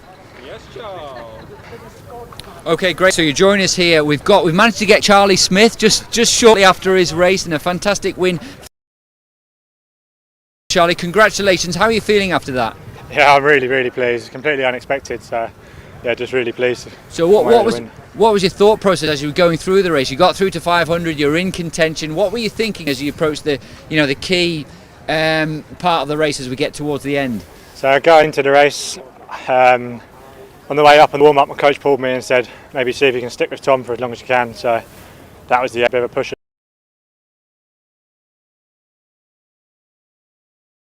And then just coming into the last 200, last 100 really just tried to find another gear, just squeeze everything out. Thankfully I managed to squeeze past. And how's the training gone over the last year? Do you think you've really benefited from maybe just training on your own a lot and being into lockdown, not having to worry about racing for a long period of time? Do you think that's actually benefited you? I think so, yeah. We managed to get out in September and do a small race. It wasn't a sprint, but managed to get some competition. It was really, really good to get back on the line. But in terms of training, yeah, it's been really helpful just to have a bit of time, work out exactly what I want to do, how I want to go about training, and that's all I've got. Just gone with that, to be honest. So it must have been nice to go for that extra gear and think actually you have that extra gear and you notice the boat will pick up. Yeah, exactly. Yeah, it's always nice to be coming through people at the end, and that's exactly what happened. So how did it feel on the last when you got to the Red Boys? Did you thought, oh, I've got this in the bag? Were you thinking you could feel about moving through? So coming through sort of 150, I had a bit of sunk slightly. Tom pulled away a little bit, jumped maybe a length on me to really see whatever I can find, and had a nice little surge, and then that was it, just run through to the line from there. And where do you feel that puts you, given that you know Tom's experience and his achievements himself? So, does that give you confidence going forwards to international? I doubt, yeah. It's always, Tom's an amazing paddler, been top of the game for a long time.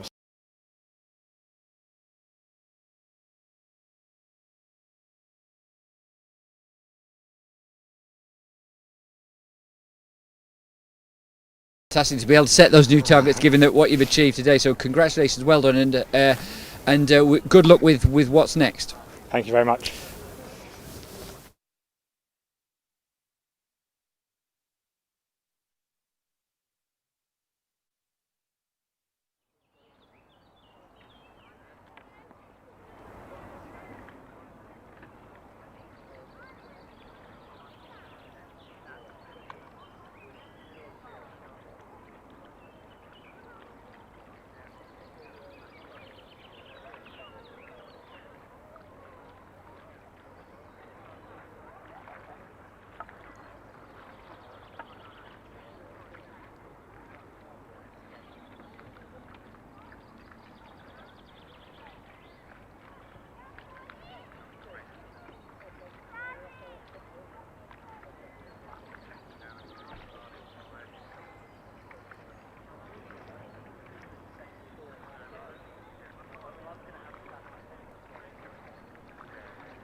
Again for Beth, she's progressing forwards in this category, looking to compete at the Europeans, I believe, later on this year.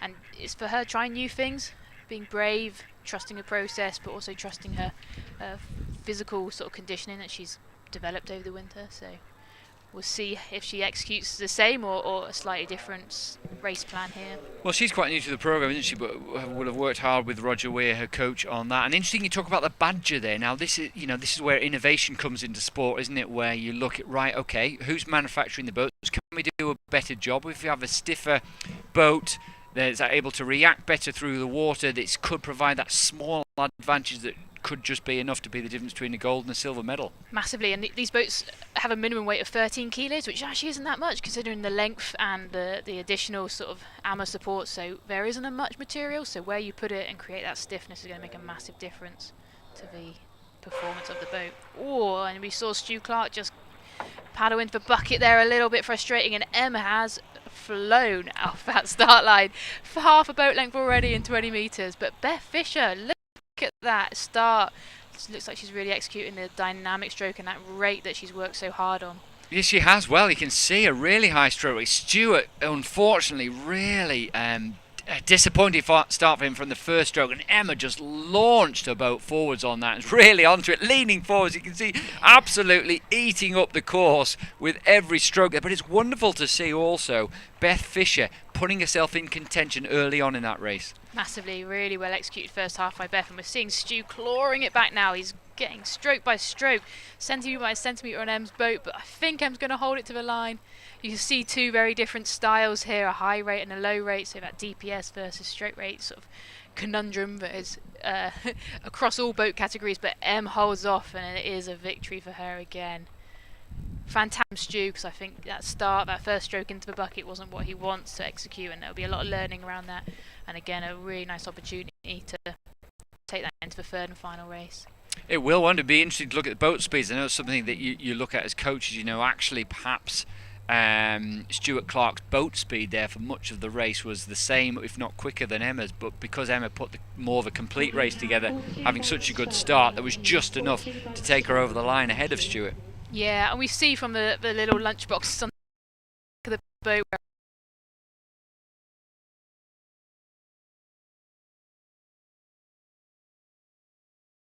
better performance moving on, and gives them some sort of quantitative stuff to work with. So yeah, really nice. Everyone's got their unique styles, but there's always something to learn and take on. Yeah, it's interesting, isn't it, that blend, and I guess that's the relationship between the athlete and the coach, how they work with each other, but also how they use that data. You've got so much data at your fingertips nowadays of acceleration from strokes, how the boat's responding to different strokes, the number of strokes you're taking, the speed of the strokes, the length of the stroke, and all those sorts of things. But it's how you're going to use that data and the trust that the athlete has with the coach and the coach that has with the athlete to enable that to work, to make that paddler as fast as possible. Yeah, and it's a reason why UK sport funding sort of helps in so many ways. It's not just about the coach and the athlete, but there's a support team around them, that sports science network and a multidisciplinary team they call it, but it provides the knowledge to say how and the understanding to help inform what the numbers say, and also using that with coaching and people that know the sport to really make sure it's specific for making a boat go faster.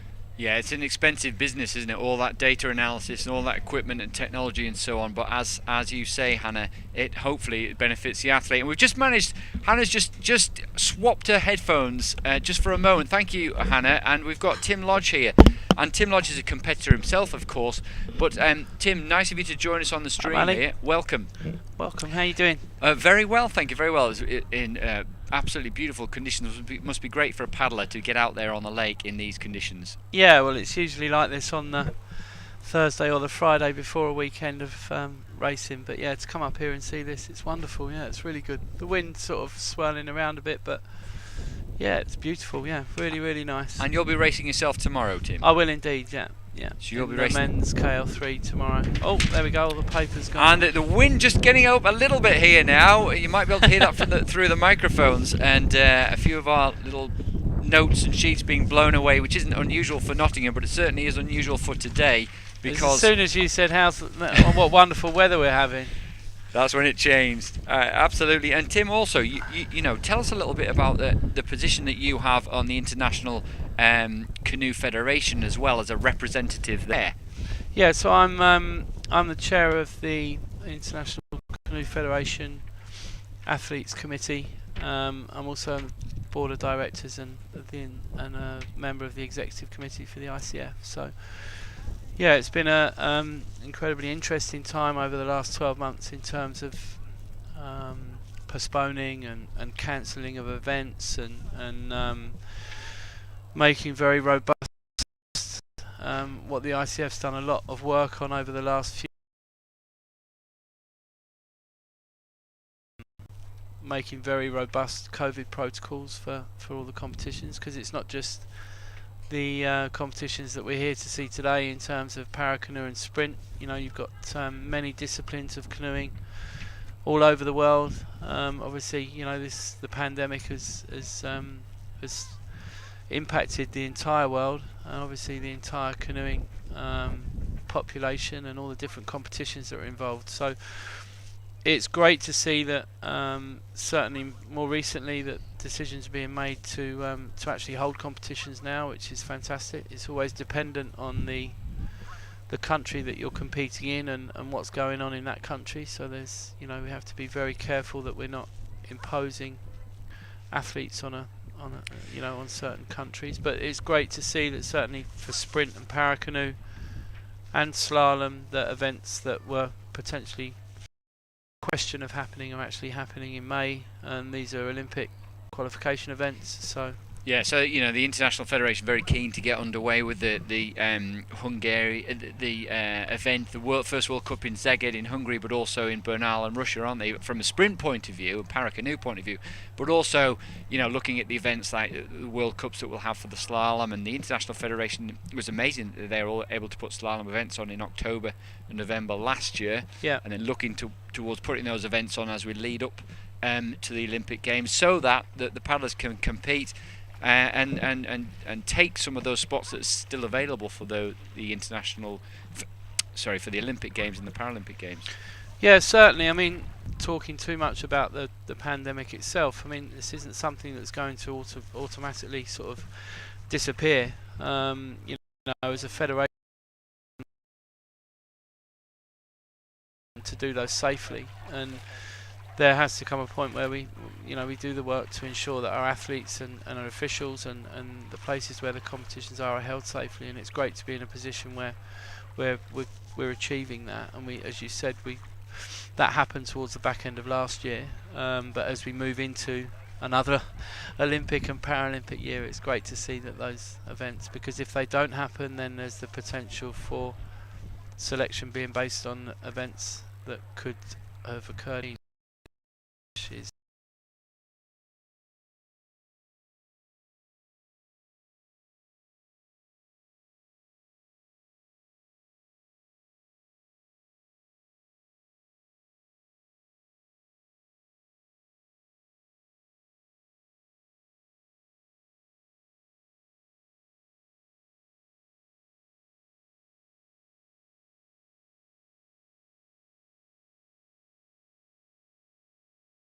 We've seen here, haven't we? Yeah. I think the athletes are desperate, as you all know as an athlete yourself, but desperate to compete. They want to race. That's what they're all about. And it's been wonderful to be able to provide that opportunity for them here. Yeah, exactly that. I mean, a lot of people, there's a lot of athletes that are lucky enough to train in this environment day in, the high performance athletes, but there's a lot of athletes that don't have access to those facilities and that train at their clubs and haven't had access to gyms and have felt very restricted, certainly through the winter and last year. And to be able to come here and race in lanes and see the lane draws and be part of racing is a really exciting experience, and that's something that we're very, very lucky to be able to do. Well, indeed, yeah, and it's great that also we can invite so many people to watch from their tablets, from their televisions, from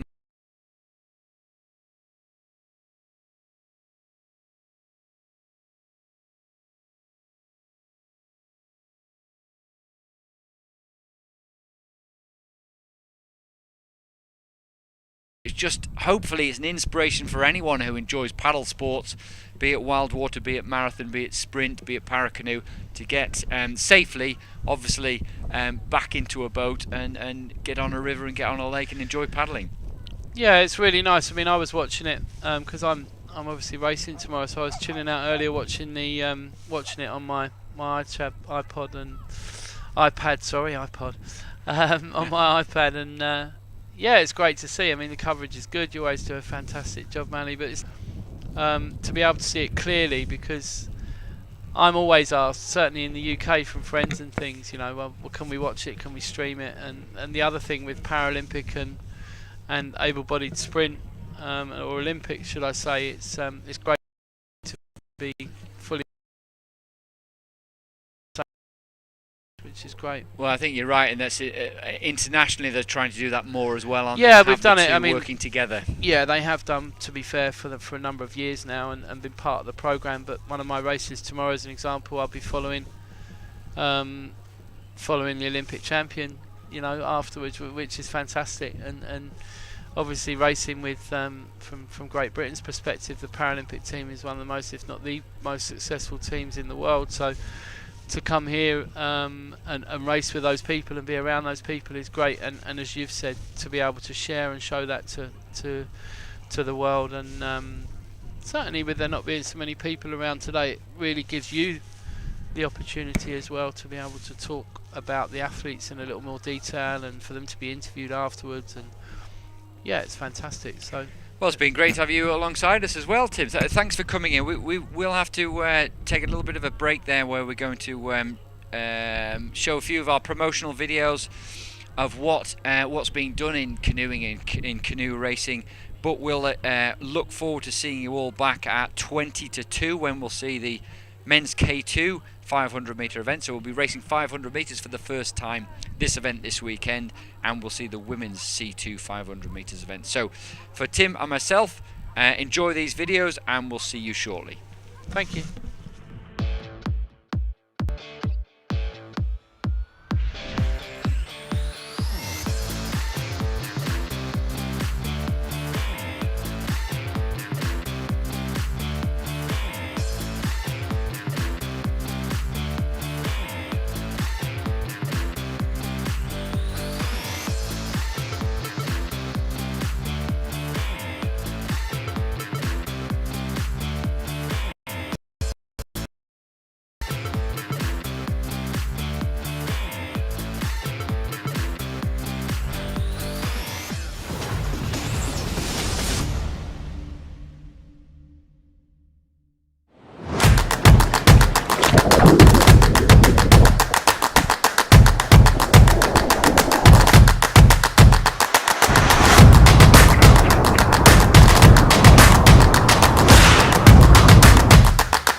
Paddling in the pool of water that the other boats. You must always just look at the space in front of you.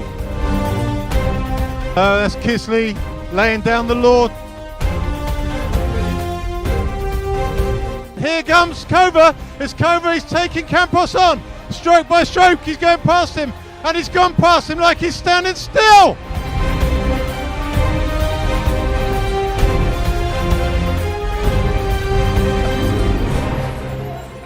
What a race! What a race!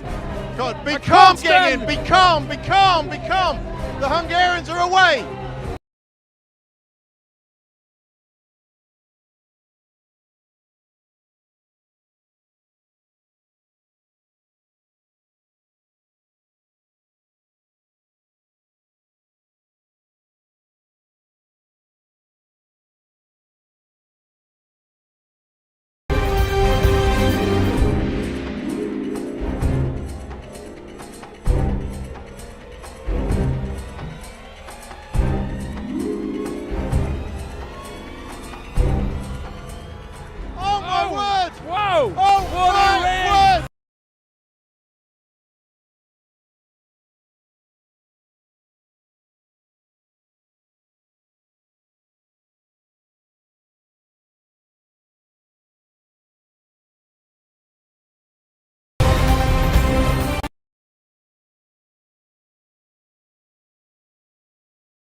started in 1929.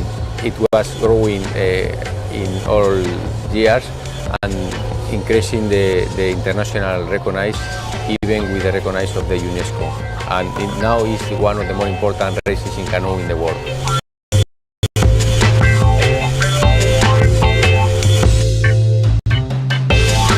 We have 1,000 people paddling, and in this area we mix the competition with a party, a big party in all the region, with more activities.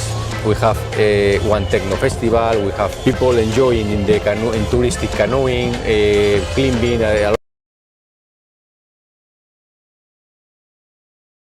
Mixed or in relation with the.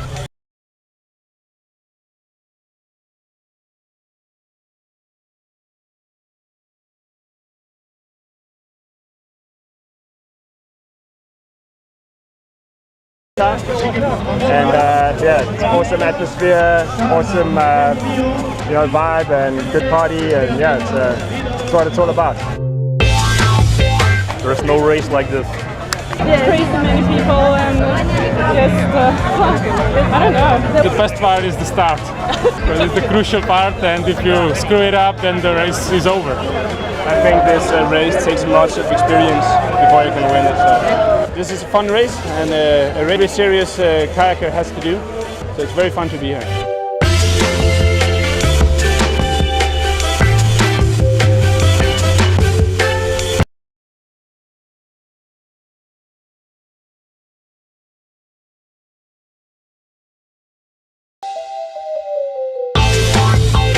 You know, I've raced all over the world, and that could be the most crazy race I've ever done. The start was manic, to put it mildly.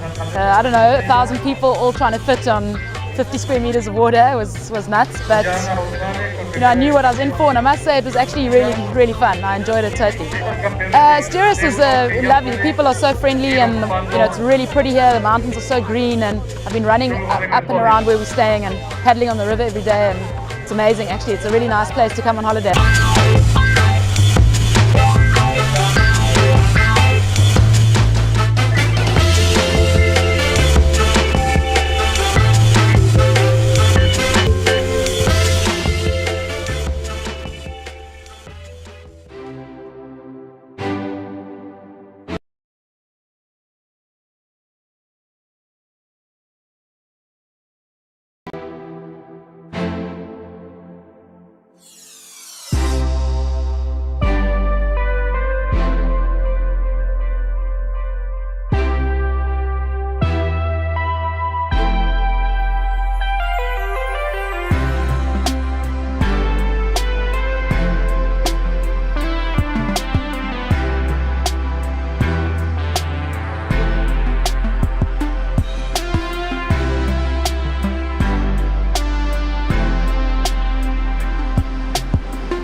you recording already? Welcome to Leamington Spa Canoe Club.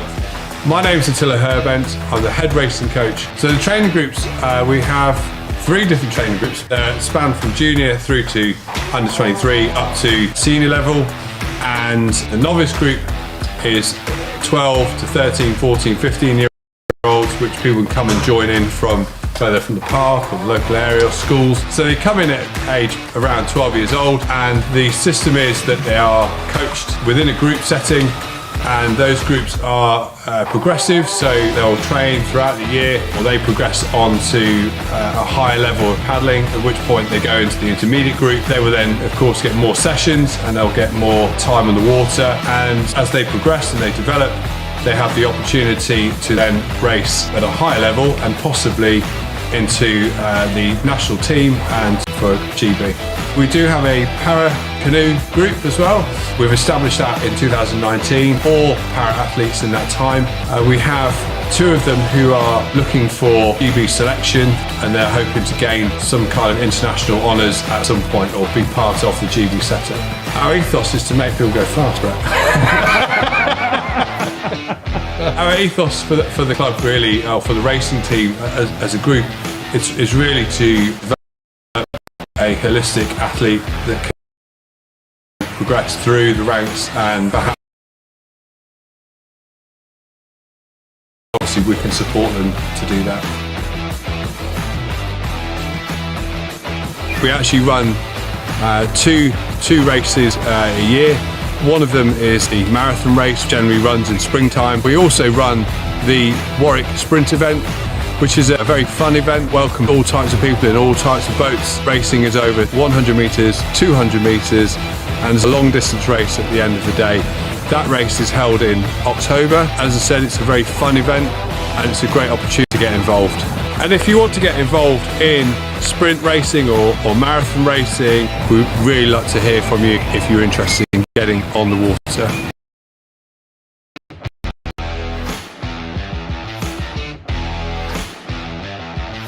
And that's pretty much a wrap for today. Over to the studio.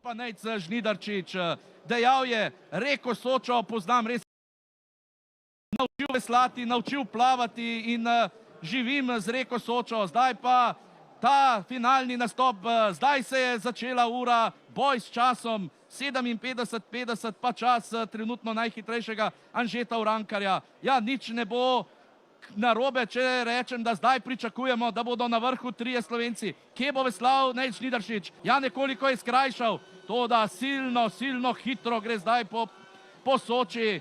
Prvi pogled s časom pa zdaj.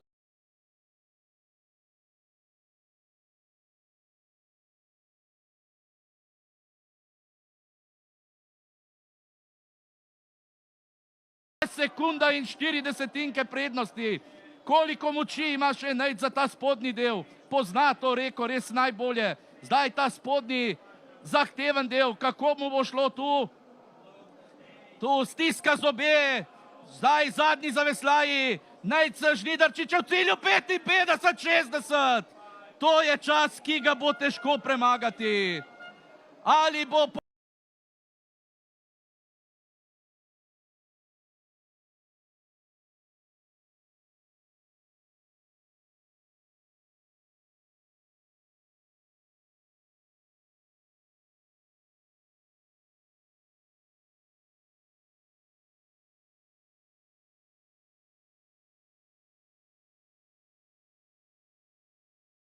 ...50, 85, z umetnim časom 36, 26.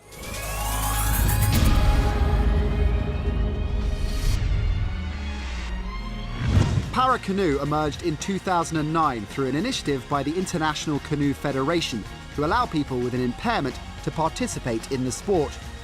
Canoe's Paralympic debut is Rio 2016.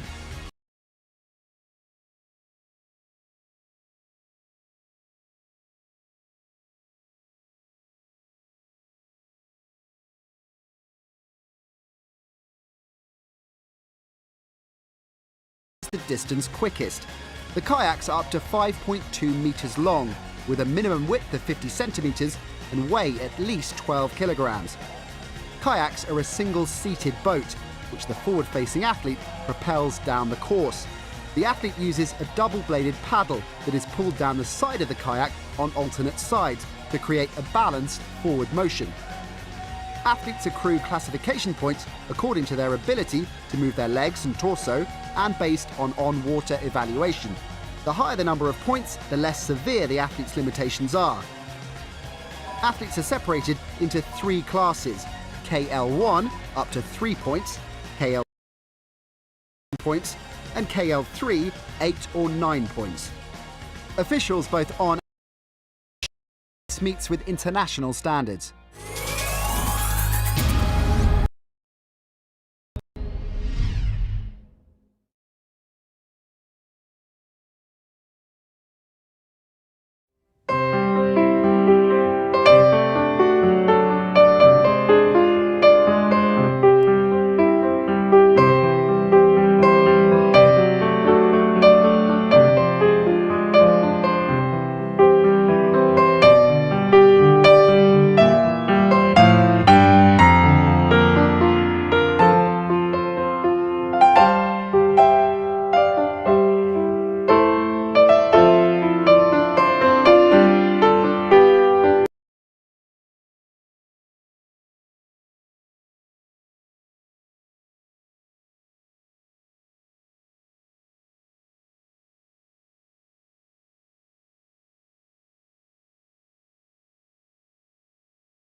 I can't complain, that was great.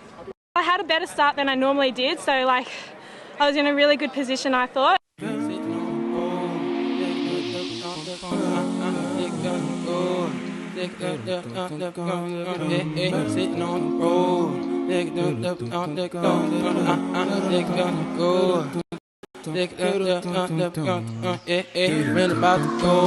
And everybody gonna know when the stop is up, nigga got control.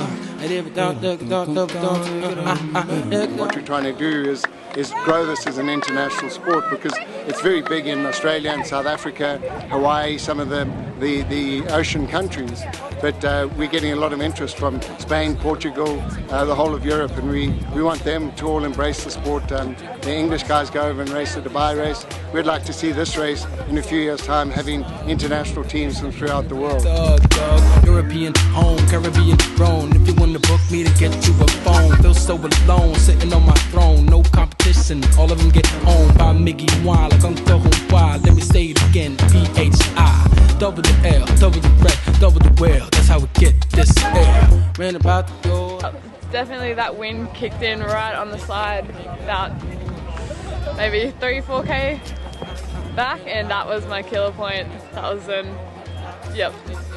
I hit the wall right about there.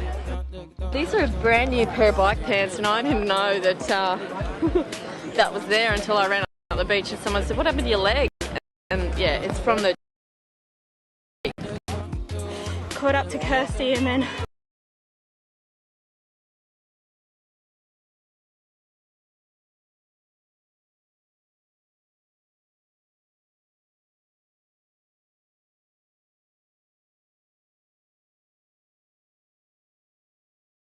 See, I invest in mine. Sacks of shit lying. Fuck Express, now I'm flying. Failed the test, now stop crying.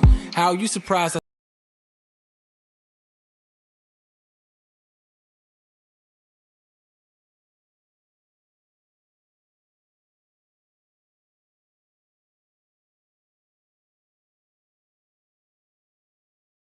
A little bit, enough to give me a buffer that I could hang on for seconds.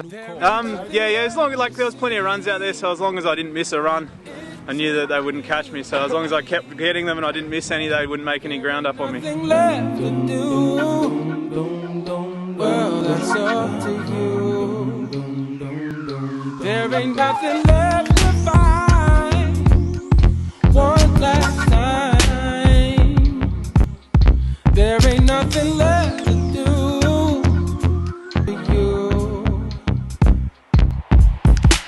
I think the ICF have recognised the importance of ocean racing as a growth discipline. Obviously in Australia it's very much part of our culture, and they recognise the lead that Australia can take on the international arena with ocean racing.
Well, welcome back to Home Pier Point for the final session of streaming this afternoon in our sprint and Paracanoe selection event that's taking place over this weekend, Saturday the 17th and Sunday the 18th of April. You're with me, Mally Johnson. Alongside me, we've got Ivan Lawler, former world champion, and we've enjoyed watching some great racing this morning, Ivan, haven't we? It was a fantastic K1000 metre final, maybe a little bit unexpected in the winner with that, but a great race. And we've got a good race in the men's K2, 500 metres coming up right now, which is actually very, very difficult to call. Got no form from any of the crews. It's been so long since we've raced. Got a lot of the young guys racing, Ian James, Dan Atkins in there, Philip Miles, Stuart Bristow we've seen earlier, and then Tom Holland, Andres Kovac from Way. Yeah, I mean, it's extremely open. I mean, the lake's looking slightly more familiar now with the occasional wind streak going across it, so we're all a little bit happier. We feel more at home. Yeah, there is the little bit. The breeze has got up a little bit this afternoon, hasn't it? We'll just take you down the rundown here. We'll go from the furthest right on the pitches. That'll be lane 2, Tom Holland and Andres Kovac from Way. In lane 3, just hanging back from the start at the moment, is Spencer Armstrong and Stellian Natanalia from Nottingham. Then we've got Dan Atkins and Trevor Thompson from Reading, and then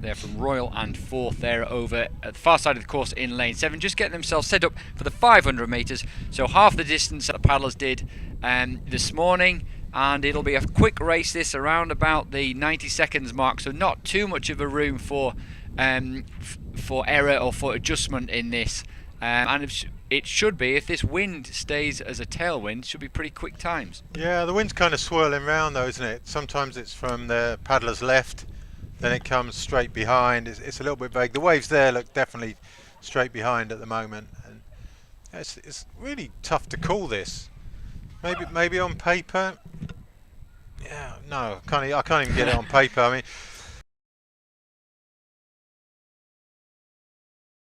pretty much any crew in the race.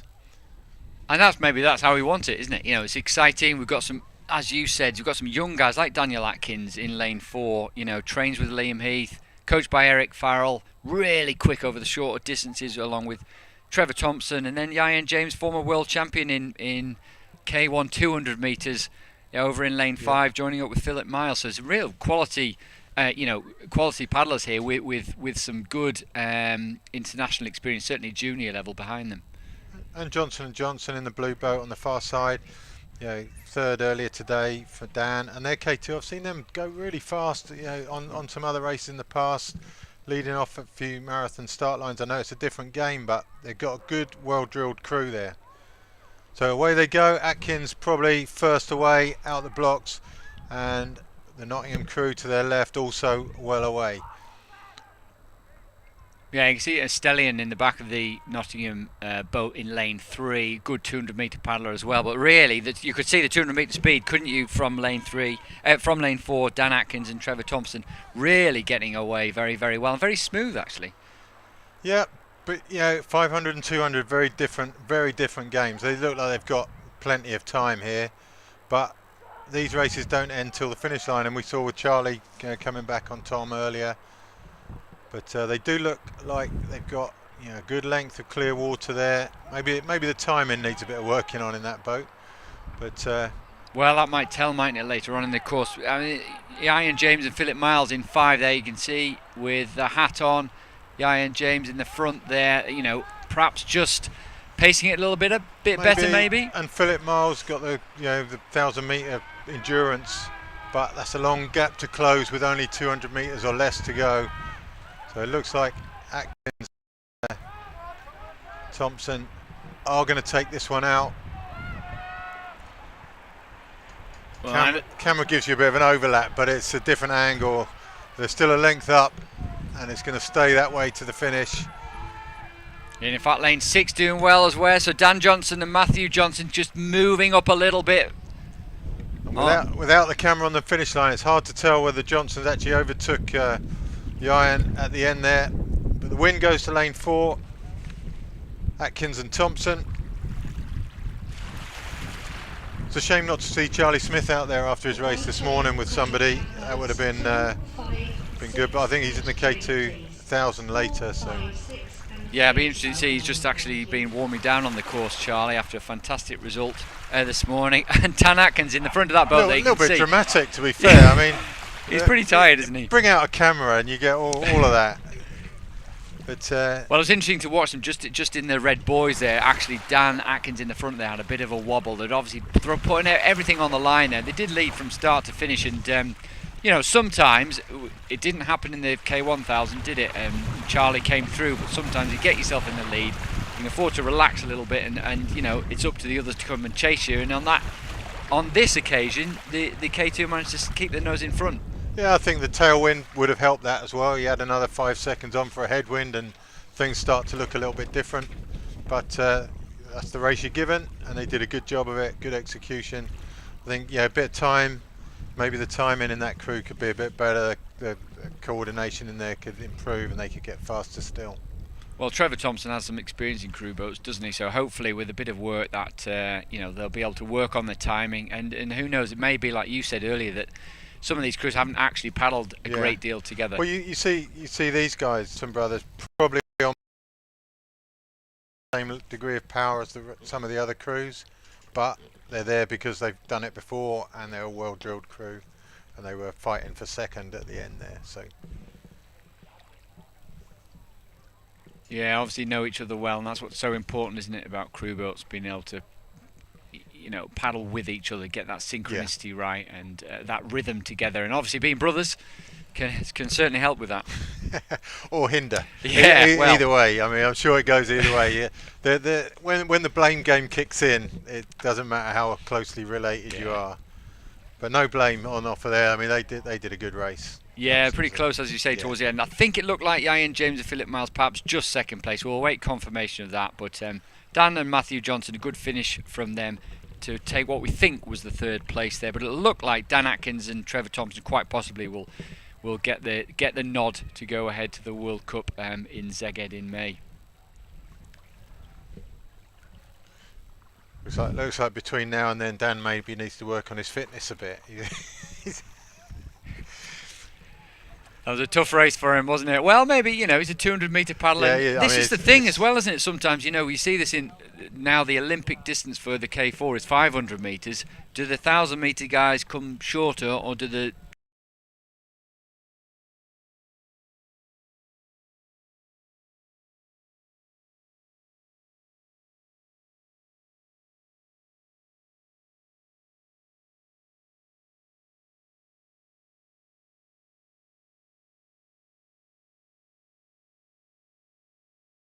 We've got one of each. You know, you got 200 metre, 500 metre, and 1,000 metre, plus one. And this is where the plus one sits, whether they're a 200, a 500, or a 1,000 metre paddler. Yeah, well, we'll focus our eyes back on the C2 women, so we can see the canoe single-bladed paddle, and both these women choosing to paddle on the same side. Sometimes you'll have one on the left, one on the right. In this case, they're both well and Afton Fitzhenry in this race. Just want to put it down in time trial as best they can, really, to see what sort of time they can put out in these conditions. Yeah, we still got a chance of qualifying a C2. I think that was one of our closer boats at the Worlds last year, numerically, not necessarily on time, but you know, the selections aren't done on time at those. They're done numerically. They're not on count back and stuff. So C2 is one of the more open doors. So it's important for these two to get up to speed before Szeged. Yeah, it's a shame they can't be put under pressure by another crew, actually, really, to make them try and simulate a race a little bit more before they go to, hopefully, if they're selected, before they go to a World Cup. But they've been working quite hard, I think, on C2. It's been a bit of the plan for these two. Chloe Bracewell there, having paddled previously with Katie Reid, who we saw paddle so well in the C1 200 metres, but this time she's partnering up with Afton Fitzhenry. Reasonably smooth at the moment.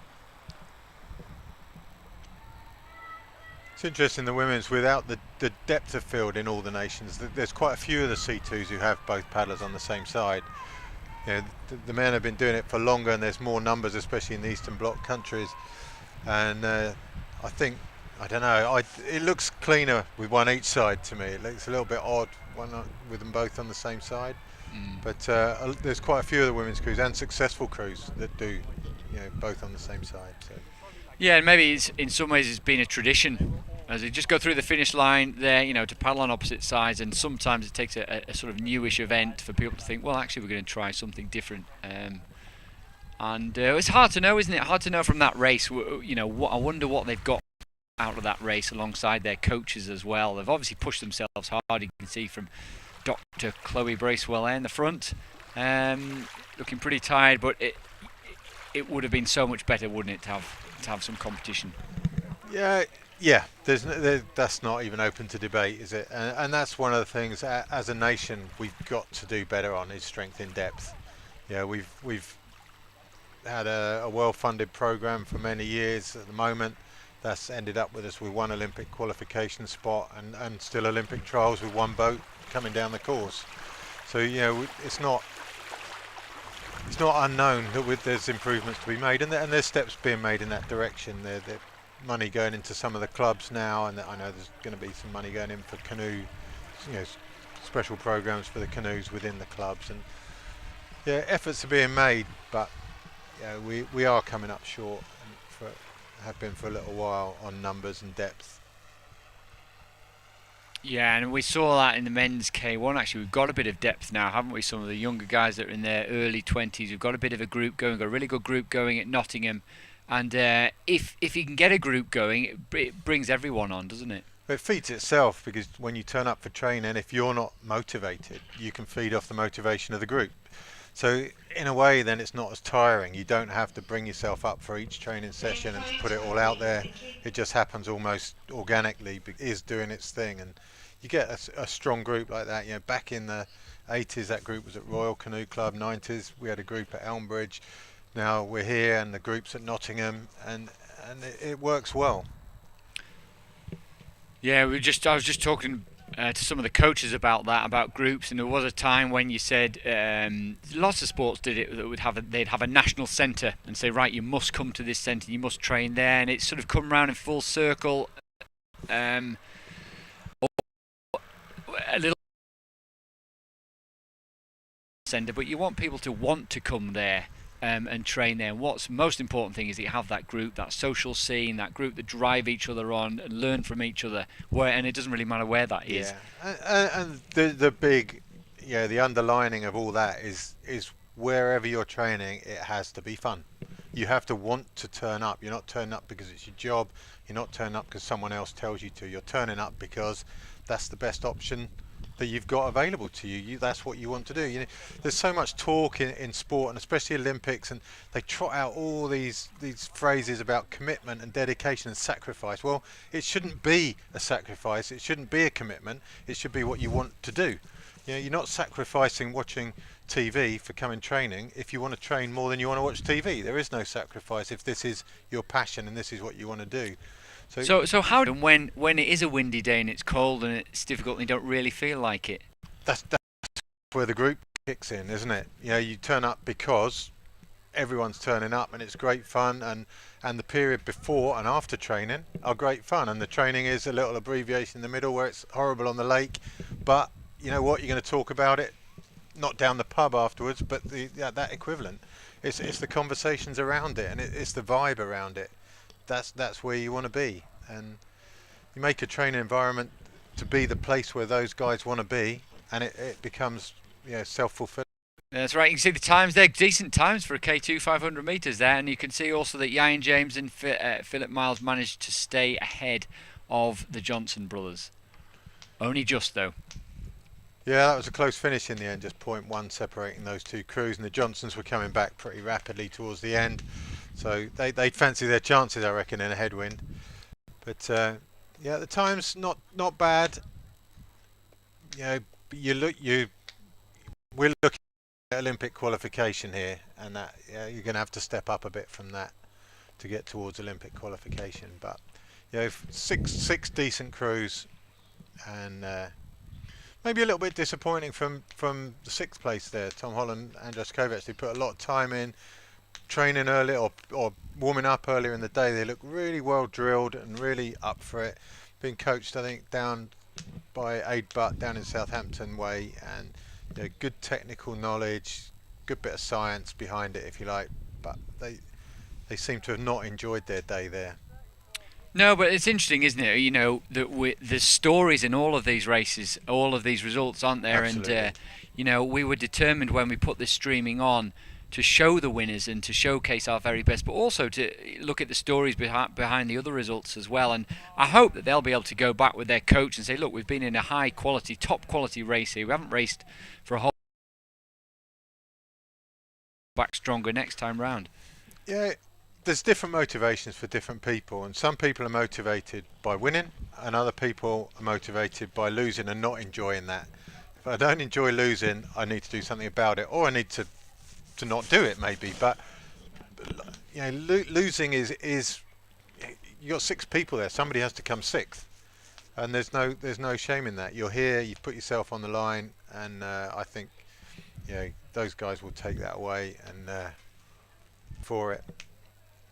Yeah, so a tasty race, that one. Really good to see, young paddlers battling it out and not really knowing what the outcome is going to be, and joy for some, disappointment for others, but they'll all put that in the mix and they'll learn from it, and hopefully they'll become better athletes from it. We also can see there the women's C2 500 metre result of Chloe Bracewell and Afton Fitzhenry, 2:04.91, and we will look forward to what we've got left for today, which are the final races in the Paracanoe category. Remember, we're racing the Vars today.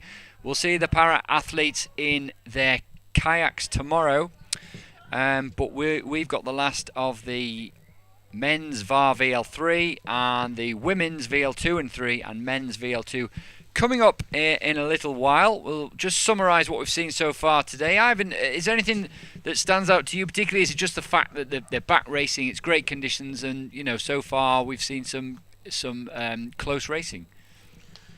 I think, probably the most significant thing is that we're back on the water, and that's not just these guys, that's everyone back at the clubs. It's everyone, it's everyone who wants to do the sport, and it's been a really bizarre year, and just to have this, it's a shame not everyone can come, but that's just the nature of the times we're in at the moment. And it's good to see these guys. It's good to see that the youngsters are making the step up, filling the gap up behind our established paddlers, and that we got 6K2s fancying their chances of being selected.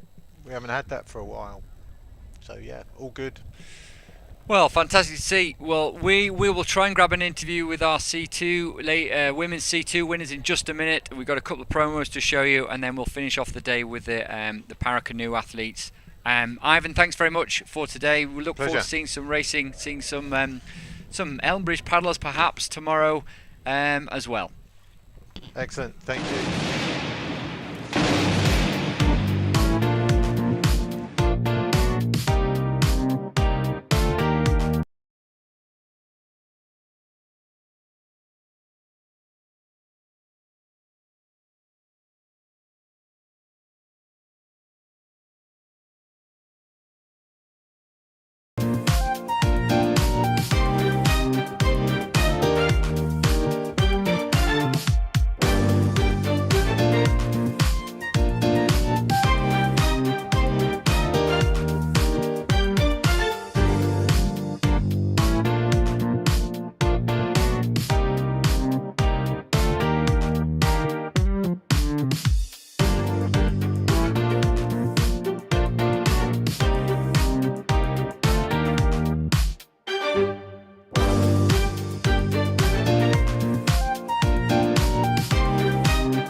Get much closer.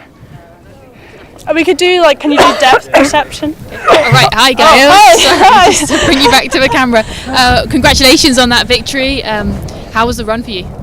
Go for it. Yeah, I think it's our first start of the bucket, so we've got some work on there, but we got out and got running and tried to settle into it as much as we could. But we'll take a lot from that and try and carry on improving. So I know it's so good. Excuse. I know you're quite a new formation. You worked really hard over the winter and lockdown, and obviously given social dynamics of restrictions about coming together in crew boats. How has it been together training in the past? It has been quick. Per Chloe's actually been ill for a little while. This is just her 500 coming out, so don't worry. But yeah, no, it's been really good. We just get better every week, and like Chloe said, first start of the year and first run down properly in full race process. So yeah, it's been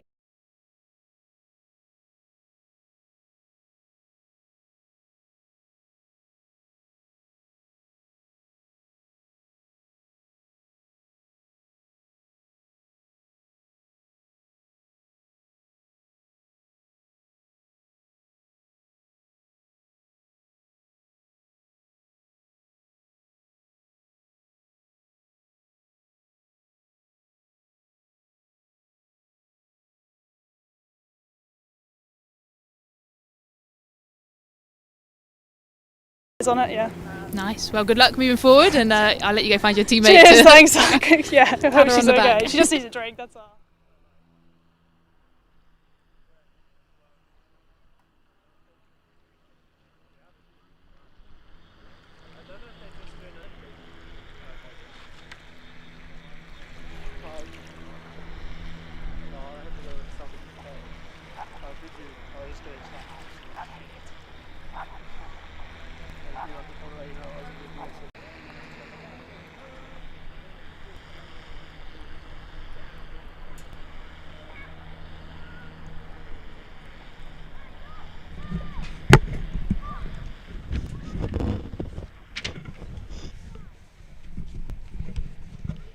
Welcome back.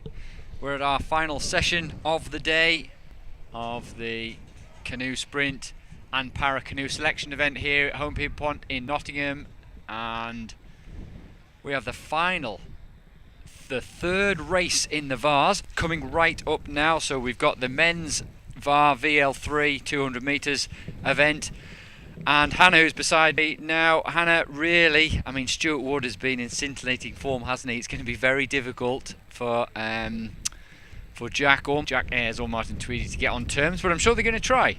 Yeah, and I think you can see the wind's picked up a little bit over the day, and it's going to make for some really fast but tight racing conditions. Obviously, I'm really keen to see if Stu can beat the course record that he has done in the second round, which he'd also beaten in the first round. So if it'll be 3 out of 3 new records for him, but don't underestimate the other two boys, because the race now is really between those two about that second place boat moving forward into the rest of the season.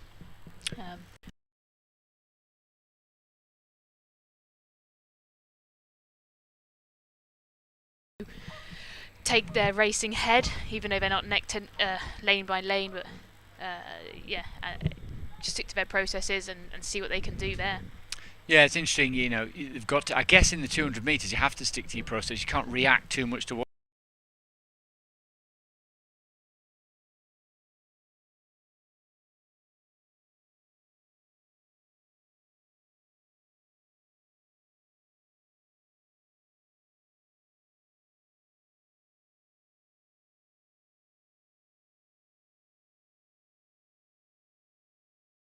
himself up, not quite happy at the moment. Martin Tweedy, he's in lane 5, just preparing himself before putting the bow of his boat into that boot. And then over on the far side, Stuart Wood is looking very relaxed there.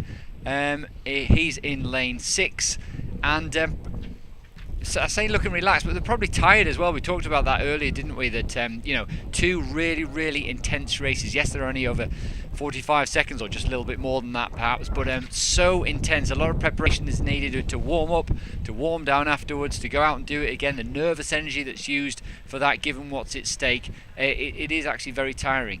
Yeah, it'd be a lot about refueling and refocusing between each run. and adapting to different conditions, as you can see.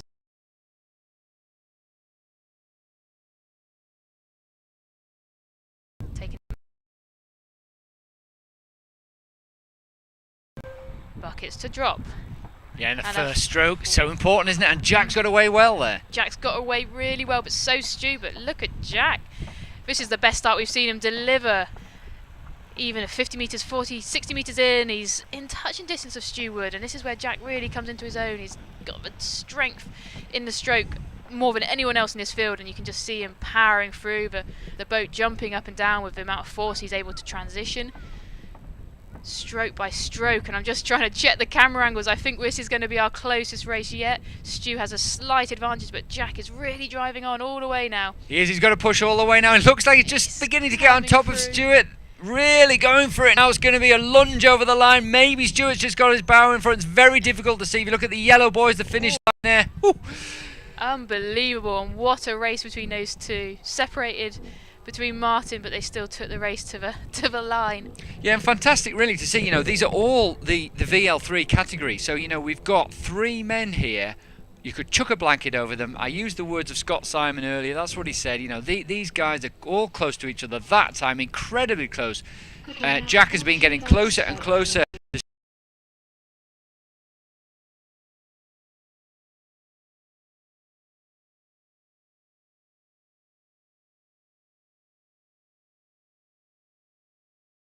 Canoe athletes and the whole Paracanoe group as a whole, to see 3 people in the same category all so close to each other. Yeah, it's a testament to the guys themselves. I think it is one of the most competitive disciplines we've got in the country, and they're just pushing the I'm really excited to see how they go internationally, across the board, Euros, Worlds and Para Games this year, because I think it's going to be a hard team to beat, let alone which individual that is.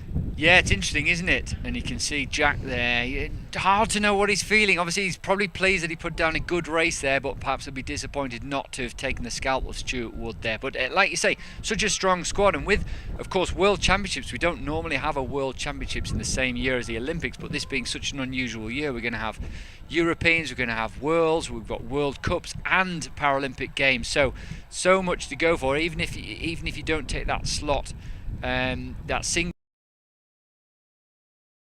the top level international events to be looking forward to. Yeah, I think having the Worlds this year is a massive boost for our sport, both in the Olympic side and the Paralympic side, so it gives another opportunity to race.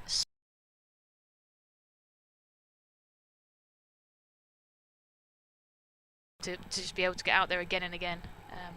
Given restrictions, and we'll see what the season looks like and trips, but I think just having the possibility is really, really inspiring and motivating for athletes on the ground. Yeah, and we had Tim Lodge here earlier, who's working with the International Canoe Federation on trying to make sure those international events can take place as safely as possible. And let's hope, fingers crossed, they do. We've got to look forward to. You'll be able to see those on Planet Canoe and on Eurosport, the World Cups coming up in May, 13th to the 15th of May in Hungary, and around the 20th of May for the World Cup in Bernal. We're just looking up to the start now of the women's V2 and 3 event and men's VL2 event. So we've got Emma Wiggs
race on that start line, and feel those nerves, feel the difference of being sat in the bucket and actually reacting off a completely impartial individual. So it's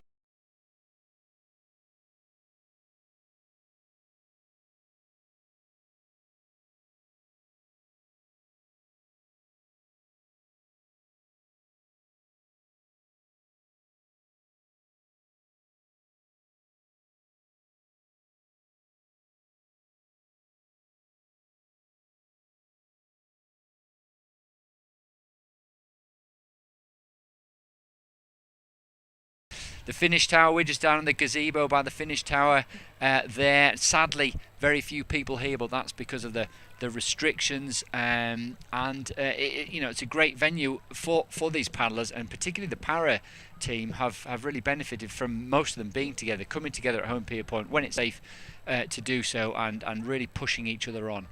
Having it all under one roof, so the gym, the sports science facilities, the sports and medicine, and the water with a board course, and the opportunity to get start buckets in.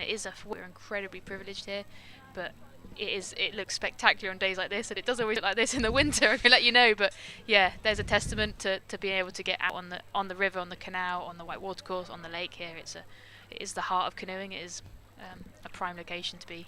Yeah, well, here. indeed. 1981 World Championships. Ivan was here in 1981. Were you, Hannah? I'm not sure you were even born then. I wasn't even born. 9 years down the line, unfortunately. Not to make Ivan feel old there. But, yeah. Well, it's about time we brought an international event back to here, isn't it? I've said we've had the slalom over at the Whitewater course in 1995, but it'd be great to have a European Championships or a World Cup here on the lake at Home Pier Point. As we just see the para athletes getting out onto the pontoon, they've got a couple of interviews to do. We're looking at the course, 2,000 metres here, built way back in the early 70s, Home Pier Point. It's a great venue, as Hannah said, for training. We've got some good athletes here. We've got a great group of kayakers in, as we were speaking about, that are in their early 20s, so looking to develop for the future. But in the short term, we've got Szeged World Cup to look forward to, some final Olympic qualification spots, and look at that. Stuart Wood in the 47s now. I think he's just smashed the course record again. I think touch wood, that's a third and final impressive. Well, great to see, isn't it? That's what sport's all about, and you can see Jack and Martin there pretty close as well, which is nice. 48.29 by Jack, I think, might be a PB. You might have to check the paperwork on that, but that's an incredible time by him as well, just raising the bar in that event, as we said. Well, that's right, Hannah. Great to see some fantastic racing today. We look forward to seeing you all tomorrow. We're going to end this very shortly. We've got another promotional video for the work of the Sprint Racing Committee, who have put this streaming on alongside British Canoeing. We're also really thankful for the music that we've had, as well as a little story behind the music that's been provided for our promos.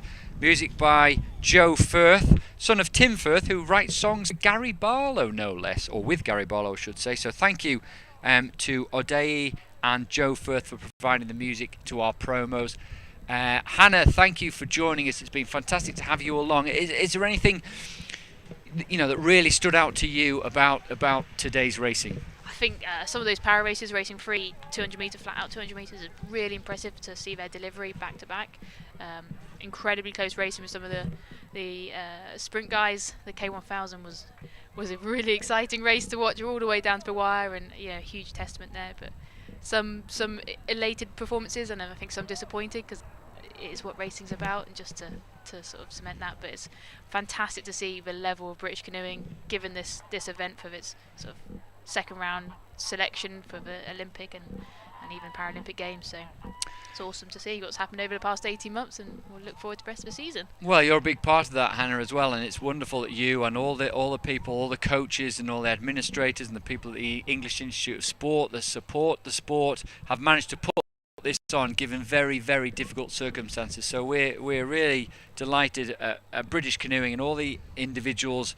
I want to say a big thank you to the officials who put on the event, to Tim Scott, chair of the Sprint Racing Committee, and of course to Kathy Wynne, who looks after all the officials at the regattas, for putting on such a wonderful event. We've had marvellous weather. It's great to see some surprises, the likes of Charlie Smith in the men's K1000, some emotion when Debbie Kerr won her K the plane out to Szeged for the World Cup, and for the likes of Katie Reed in the women's C1 200, and such close racing in the Vars. And we'll see the para canoeists in their kayaks tomorrow. We'll see more events tomorrow. One of the exciting ones, of course, being the women's kayak in the 500 metres as well. We look forward to seeing you tomorrow around the time of 10:20. We'll see you then.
Similar profile from the whole thing. That's it, yeah.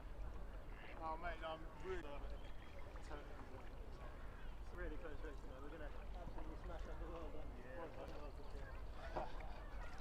that like? 3 weeks, 4 weeks? Not far, is it?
Right, Stu Clark, how was that day?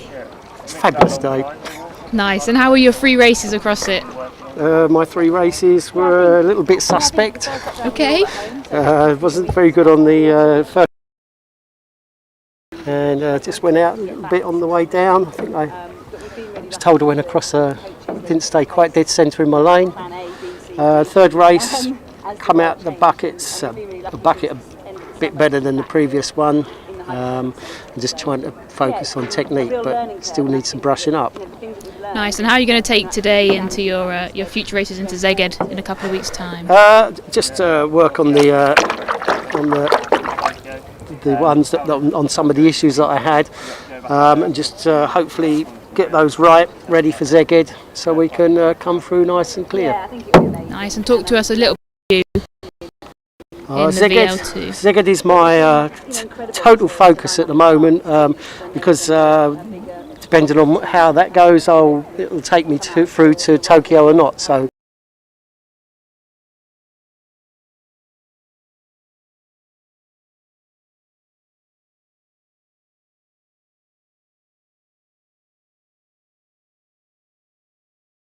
To race.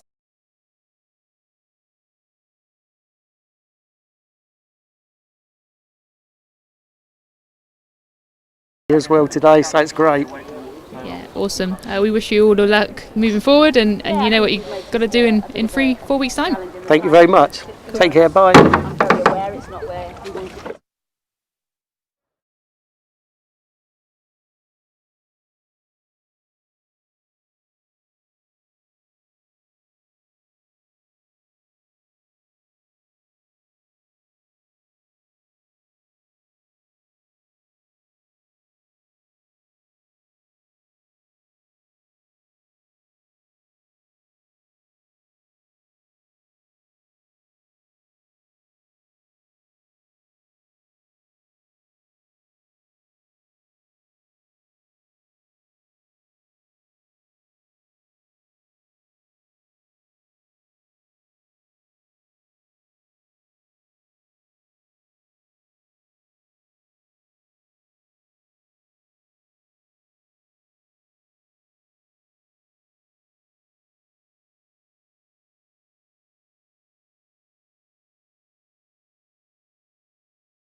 Right, Stu Wood, well, thank you very much for coming here for this interview.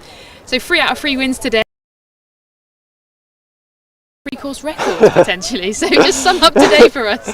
Yeah, no, I feel like today's gone really well. Just like you say, couldn't have gone much better with 3 wins in the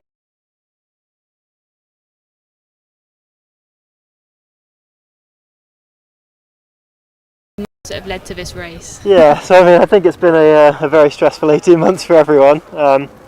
Yeah, I think with the lockdown in particular, I think being locked down with my girlfriend Lindsay really helped, because she's also a paddler, so we could just keep pushing each other on the whole way.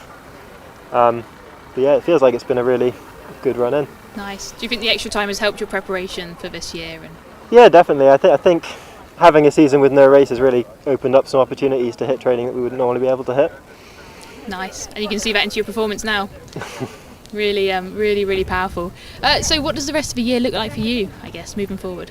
Well, there's Szeged, which I'll need to decide about in the next couple of days as to whether I'm going to that, and yeah, hopefully then on to the games in August. Nice. And September rather. End of August, September. I think taking your performance today, do you see any areas for improvement to sort of make yourself even in an even stronger position? Yeah, I mean, there's always lots of little bits that you can keep focusing on. I think especially the first 2, there were some elements of the delivery I really wasn't happy with. And yeah, there's always places you're going to be looking to keep pushing on. Yeah, and it looked like your start was. So is this an area your super strength, would you say? So it's always been the best part of my race.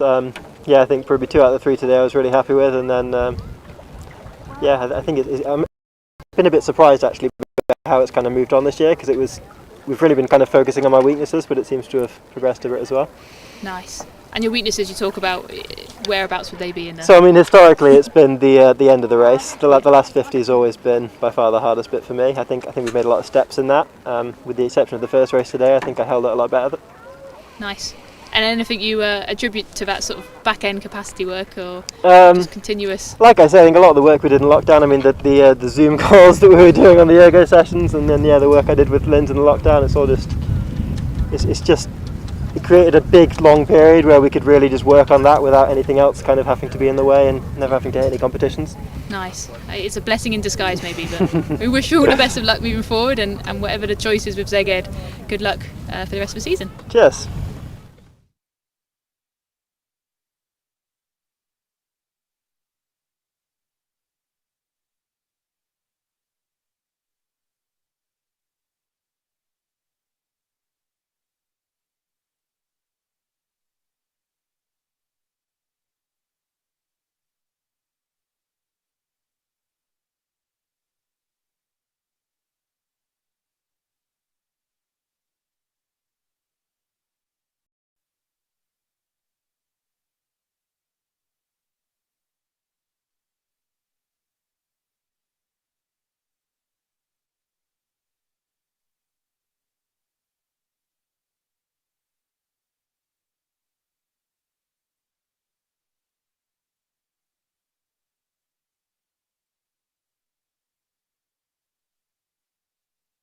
Good work, Stu.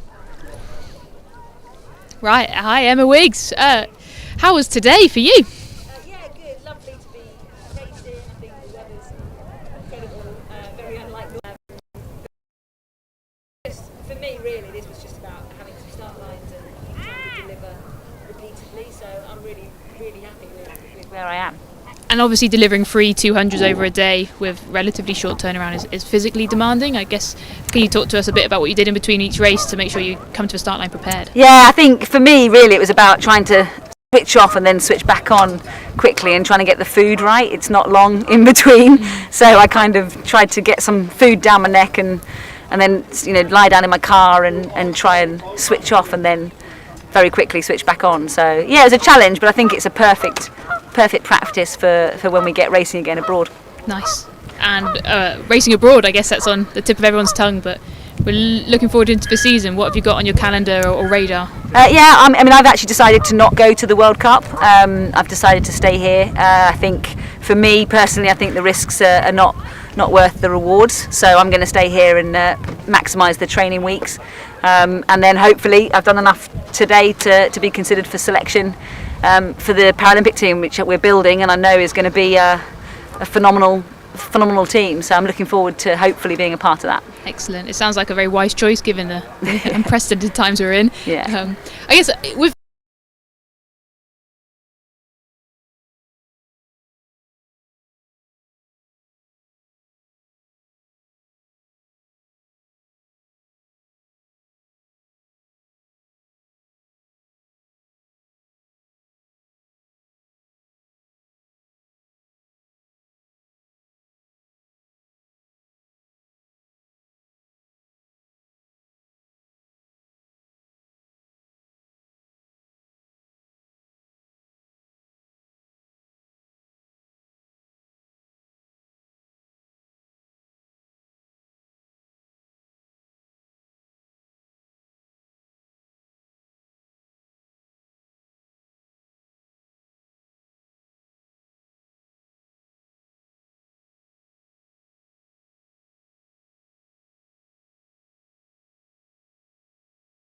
look forward to seeing what you do.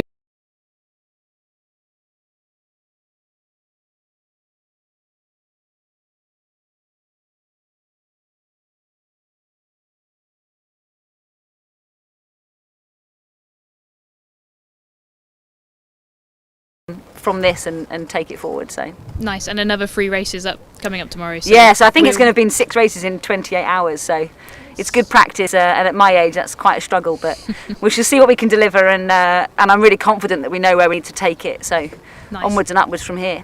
Excellent. Well, we'll let you recover, refuel, and we'll see you again tomorrow. Cheers. Thanks, guys.